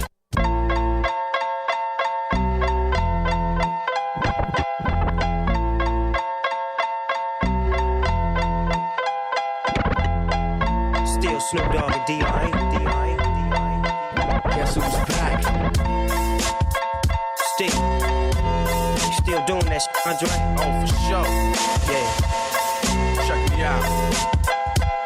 It's still Dre Day. AK. Though I've grown a lot, can't keep it home a lot. Cause when I frequent the spots that I'm known to rock, you hear the bass from the truck when I'm on the block. Ladies, they pay homage, but haters say Dre fell off. How? My last album was The Chronic. They wanna know if he still got it. They say raps changed. They wanna know how I feel about it. You ain't up on pace. Dr. Dre is the name, I'm ahead of my game. Still puffin' my leaf, still with the beats. Still not loving police. Still rock my khakis with a cuff and a crease. Still got love for the streets, reppin' 213. Still the beat bang, still doing my thing.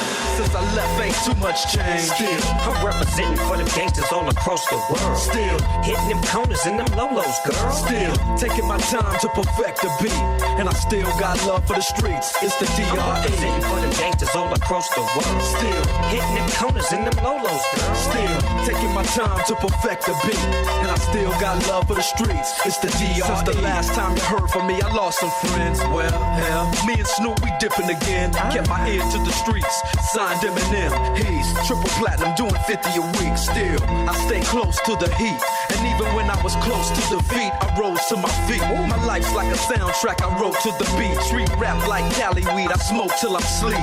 Wake up in the AM, compose a beat. I bring the fire till you're soaking in your seat. It's not a fluke, it's been tried, I'm the truth. Since turn out the lights from the world-class wrecking crew, I'm still at it, after mathematics.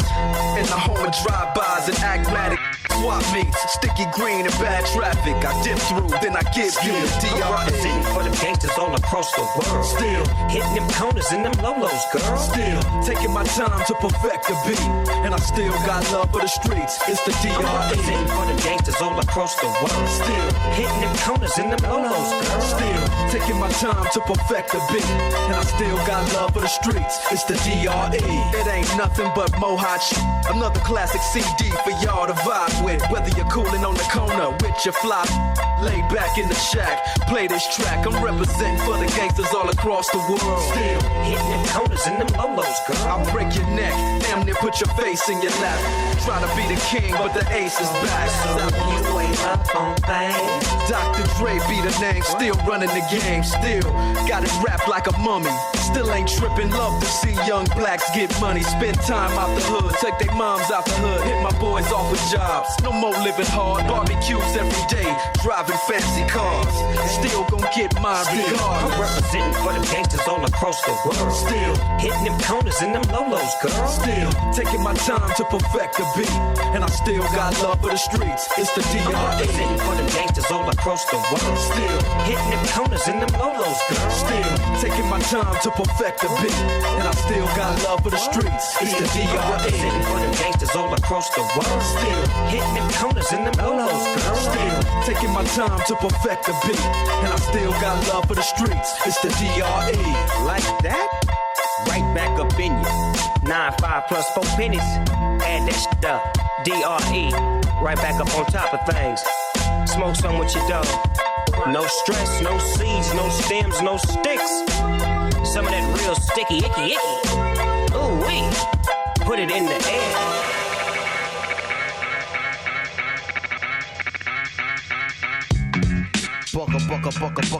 Bucka. You know the deal.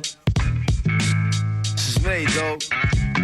Beats by Supremo for all of my people, Negroes and Latinos, and even the gringos. Yo, check it, 1 for Charlie Hustle, 2 for Steady Rock.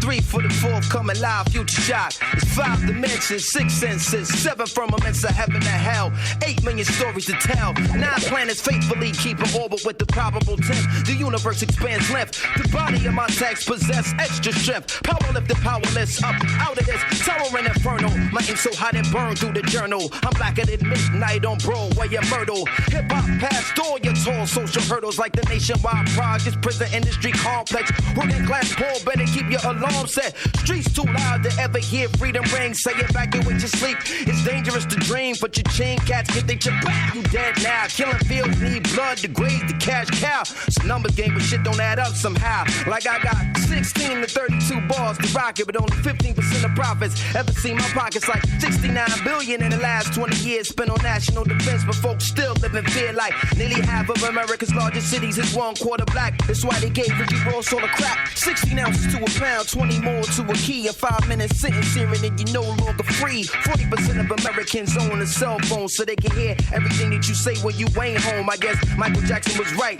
You are not alone. Rock your hard hat black as you in the terror dome. Full of hard niggas, large niggas, dice tumblers. Young teens in prison greens facing life numbers. Crack mothers, crack babies, and AIDS patients. Young bloods can't spell, but they can rock you a PlayStation. Snoop Mathers with my motherfucker's ass. You wanna know how to rhyme? You better learn how to add. It's mathematics. Mighty most deaf. It's simple mathematics. Check it out. I'll revolve around science.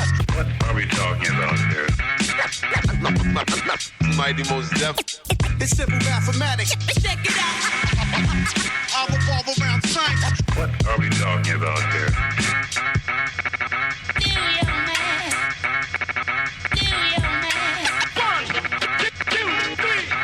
What are we talking about here? Yo, it's one universal law, but 2 sides to every story. 3 strikes and you bitten for life. Mandatory. 4 MCs murdered in the last 4 years. I ain't trying to be the 5th when the millennium is here. Going 6 million ways to die from the 7 deadly thrills. 8-year-olds getting found with 9 mils. It's 10 p.m. where your C's at. What's the deal? They on the hill pumping krills to keep their bellies filled. Lighting the ass with heavy steel. Sights on the pretty shit in life. Young soldiers trying to earn their next stripe. When the average minimum wage is $5.15, you best believe you gotta find a new grind to get cream. The white unemployment rate is nearly more than triple for black. So frontliners got their gun in your back.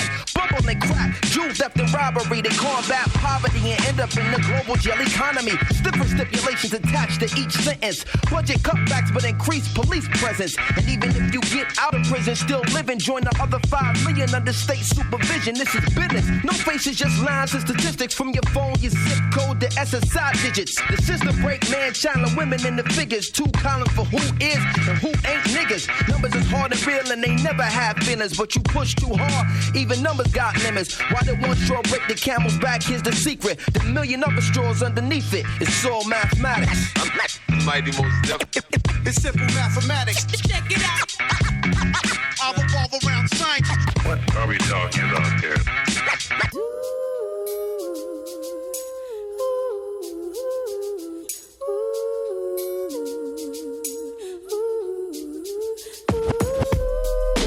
Life, I wonder, will it take me under? I don't know.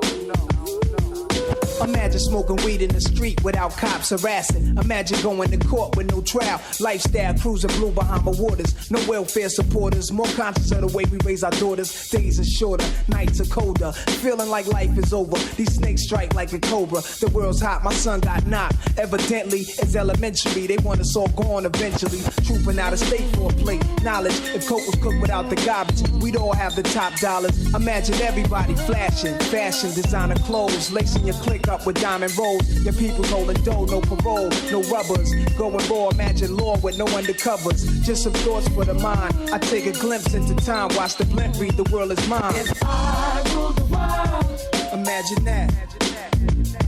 I free all my sons. I love them, baby. Black diamonds and pearls.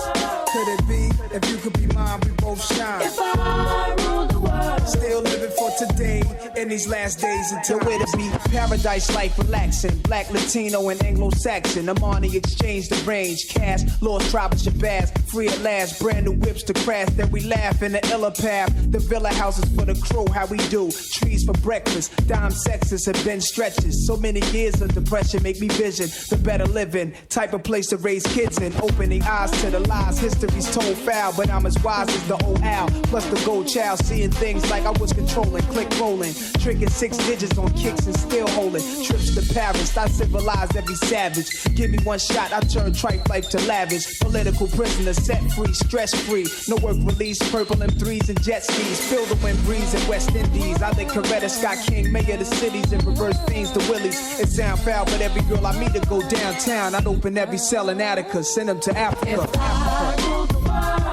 Imagine that. I free all my sons. I love them, baby. Black diamonds and pearls. Could it be? If you could be mine, we both shine. If I rule the world. Still living for today in these last days and times. We'll walk right up to the sun, hand in hand. We'll walk right up to the sun. We won't land.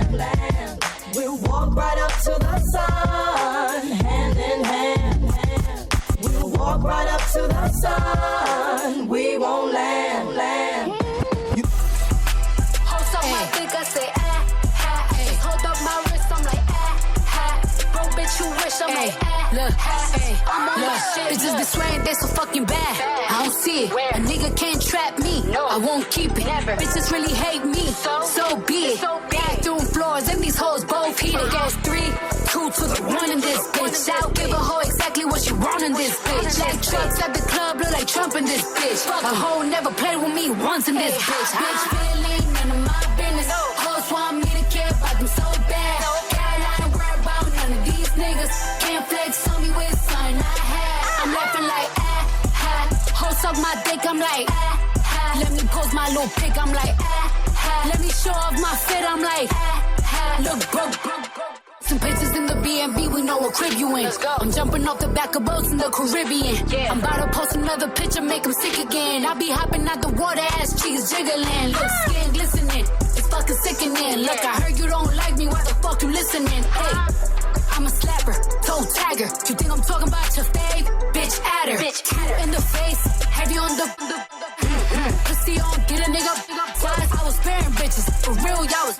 But this year I'm pulling up and shitting like a hoe. You ain't feeling ain't none of my business. Hoes want me to care about them so bad. Girl, I ain't worried about none of these niggas. Can't flex on me with something I had. I'm laughing like hoes suck my dick, I'm like let me post my little pic, I'm like let me show off my fit, I'm like look broke, bitch, you wish. Said who? How that's me, that's what I'm trying to figure out. I threw a 40 ball, I almost knocked the stripper out. If I push up on your nigga, he gon' fold. I'ma have him eating ass, sucking toes. Look cute in the face, heavy on the backside. Pussy on, get a nigga baptized. Get your nigga out my face, I don't want him. But if I did hoe, I be sitting on him. Hey, bitch, you bark pretty loud for a lap dog. To get this kind of house, you gotta sell your catalog. Big fur coat, Cartier buffs. Shit, I probably should've sent this dude to Cash Dog. I look better, I dress better, I fuck better. I love a nigga that talk shit, make the nut better. Hold up my dick, I say hold up my wrist, I'm like bro, bitch, you wish, I'm like look, I'm on my shit. Oh shit, man. Thank you, Fizzle. Smooth was good, baby. Is that the truth? We know the truth.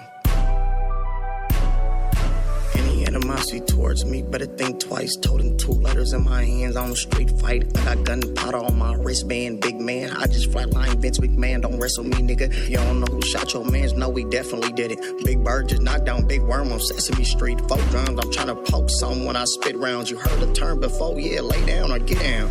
Just put another out blood on my Balenciagas. More money, more problems, yeah, give me got it. Fendi Potter, these niggas know that I'm the truth. You see me with a gun and you know what I'ma do.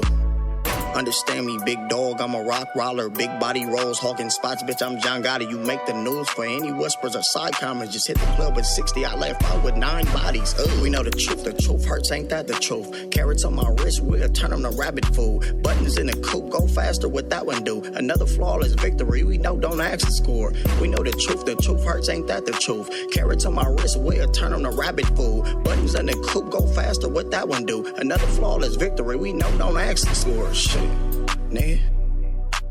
We know the truth hurts, ain't that the truth? Nigga. Carrots on my wrist, we'll turn them to rabbit food. Nigga. Buttons in the coupe, go faster, what that one do? Another flawless victory, we know, don't ask the score, bitch. When nigga shady, tell him get ready for the aftermath. Double back his pops, how we toe tag and dash. We know the truth, we been the truth, ain't that the truth? In high school, I played with tools, you played the flute. I ain't never been a dork, I like to break the rules. She like Rafi, my favorite stink, that's why I paid you blues. I'm a young coat, bitch, I make major moves. She said I wanna eat your dick and ball, that's my favorite food. Mugging in the club, you getting shot, cause I came with the goon. Bullets hit his head like meatball, turn his brains to food. She said you wanna fuck only if you let gang hit too. Better stop playing with the stinks like we ain't making moves. I'm coming block playing with gang and then we ain't the same as you. I was out early getting money, so I was late to school. Them CBs looking hella cloudy, that's them play jewels. She like Rafi, you the truth, ain't that the truth? The plug. We know the truth hurts, ain't that the truth? Carrots on my wrist, we'll turn them to rabbit food. Buttons in the coupe, go faster, what that one do? Another flawless victory, we know, don't ask the score. We know the truth hurts, ain't that the truth? Carrots on my wrist, we'll turn them to rabbit food. Buttons in the coupe, go faster, what that one do? Another flawless victory, we know, don't ask the score. Shit, nigga. We know the truth hurts, ain't that the truth? Nigga. Carrots on my wrist, we'll turn them to rabbit food. Nigga. If I don't like you, yeah, you gon' feel it. You better watch how you come, cause I'm still healing. People love to play the victim when you hurt their feelings. You been playing in my face and now I'm the villain. Okay, I see what we doing now. You don't wanna clear the air, so I'm about to spray it out. Backtracking on your words, don't be scared now. About to match your energy, don't explain now. Boy, I've been pressured, I've been asking God to forgive me. They think cause I'm sweet that this mud won't get sticky. They love the gaslight like the tank is on empty. You don't want no smoking, believe I got plenty. I hate your energy, so I'ma pack it up. Somebody get this girl an answer cause she acting up. I know they hurt you in your past, so you acting tough. But I don't like your energy, so you can go ahead and back it up. I swear I'm trying to elevate. The old me will roast you and serve you on plates. Sizzle and fry you like well done filet. Chef or RD you, but I walk away. Cause I'm better than that and you ain't bringing me back. Plus I'm peeping all that baggage that you gotta unpack, you know. I don't like none of y'all, no way. Back to the store, had to get an upgrade. I don't waste time if it ain't gon' pay. Y'all better get out my face, get out the way. Bag it up. Get out the way. Bag it up. I don't like none of y'all, no way. Back to the store, had to get an upgrade. I don't waste time if it ain't gon' pay. Y'all better get out my face, get out the way. Bag it up. Get out the way. Bag it up. Look, I'll put you in your place like a parking space. Hey, check the lot, tell me where you wanna park today. Insecurity is open, we can go and park there. And use your mirrors, cause you know that you ain't self-aware. I don't like people who don't like themselves. How you mess up and then blame someone else? Exactly. I don't wanna be around somebody who ain't growing. You ain't even worth all this smoke I've been blowing. I won't get my energy without a purpose. Sometimes you gotta build a bridge, sometimes you gotta burn it. Sometimes they wanna see a show, you gotta close the curtains. And stop entertaining people when you know they hurting. Okay. All my dogs are a different pedigree. I get picky and I'm choosy when it comes to the team. I don't like you cause I like my peace. I won't even get close if I feel your energy. I don't like you cause I like my peace. I won't even get close if I feel your energy. I don't like none of y'all, no way. Back to the store, had to get an upgrade. I don't waste time if it ain't gon' pay. Y'all better get out my face, get out the... Tell me, baby, do you want it? If he's cheating, I'm doing him worse. No Uno, I hit the reverse. I ain't tripping the grip in my purse. I don't care, cause he did it first. If he's cheating, I'm doing him worse. I ain't tripping up. I ain't tripping the grip in my purse. I don't care, cause he did it first. He begged me to stay, but I'm dipping. I don't even chick, but I'm sipping. We not fucking, but he put the tip in. He get on my nerves, but I'm with it. I start thinking when he get up in it. I'm like, damn, I knew you for a minute. I don't want them niggas in our business. I'm like, babe, you know you the realest. I'm like, fuck it, I know he gon' spend. I'm with Dottie and her thotty friend. He like fuck, we fucking his friends. We gon' party till the party end. I'm a baddie, he fuck with my tats. Big boobs and I come with the jack. Say he don't want me, I know he a cop. Oh, you cheating, then I'm cheating back. If he cheating, I'm doing him worse. No Uno, I hit the reverse. I ain't tripping the grip in my purse. I don't care, cause he did it first. If he cheating, I'm doing him worse. I ain't tripping up. Alright. I ain't tripping the grip in my purse. I don't care, cause he did it first. I'm selective with who I get with. Gal on my phone tryna see who I slept with. She investigating detective. Lucky for me, I deleted her message. All along it was me and a bad bitch, but I told her it was me and my brethren. By the end of this verse, I'll be done. I guess we gon' see in like 16 seconds. If I went court for all of the times I got caught, I'd have about 16 felons. I keep coming with stupid excuses like I was juiced and tripped and felon. I might take the risk, DM it, but I don't know, could these chicks be telling? At the minute, I'm hitting some risky women, I clearly ain't learnt my lesson. If he cheating, I'm doing him worse. No Uno, I hit the reverse. I ain't tripping the grip in my purse. I don't care, cause he did it first. If he cheating, I'm doing him worse. I ain't tripping up. I ain't tripping the grip in my purse. I don't care, cause he did it first.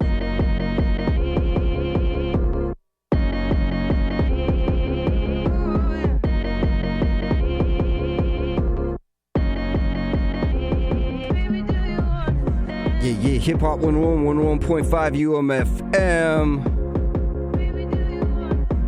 Big shouts to Merissa and Quinn for lacing that playlist this week, man. I'll be back next week and I'll break down the rest of the shout-outs for y'all, man. I got the list. And I appreciate each and one of y'all that reached out, man, to let me know you're locked in. And mad love to everybody, man, all across the world. Hiphop 101, 101.5 UMFM. We got more hip-hop music for another hour, man. So keep your radios locked for the rest of the night. Be safe. Spread kindness. Much love to Kind Selections. www.kindselections.ca. Much love to PromoDJ.com. And you can check the archives, man, UMFM.com. That's how we do it here every Wednesday night, man. Much love to all y'all, for real. Peace!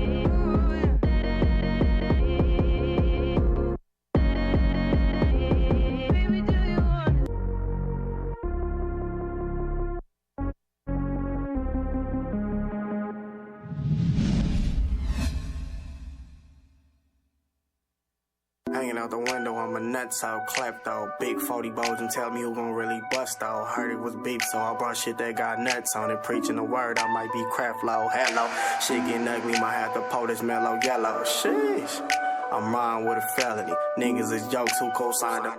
Belling me this shit, tell me getting real though, that's what you telling me. This 50K in real life, fuck all that shit you selling me. Everybody eating smoothie on big pun mode. Jaco got that Jaco, the fuck I'ma run for. Everybody tubbing till them guns go blah blah. Ralph, you blinding me, little nigga think he pow wow. Big juice cup, little nigga, I'm magic down wine, Man, these niggas with the talking, pulled in the foreign. Oops, I almost Paul Walker. Niggas thought it was a joke when I came in with the stockings. Hopping out the Batmobile, Bruce Wayne, I'm robbing. Yeah, I'm ill though.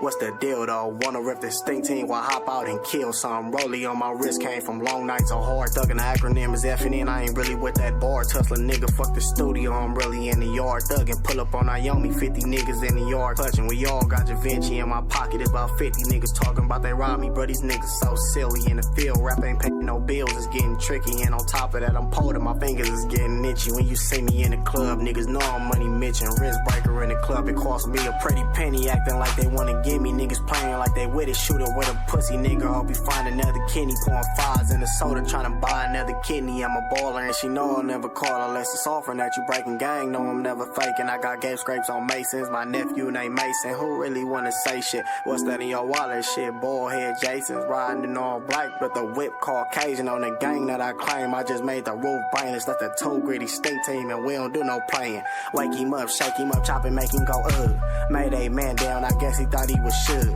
Run up on Jaco, shit, I wish a nigga would. He must not value life, but shit, I guess it's understood. What's the deal though? Man, who real though? It's the ruler, everybody got a feel for. Oh, you gon' ride for me? Or you gon' kill for me? Pull up to this block right here, cause we for real thuggin'. Boom, boom, boom, boom. Let that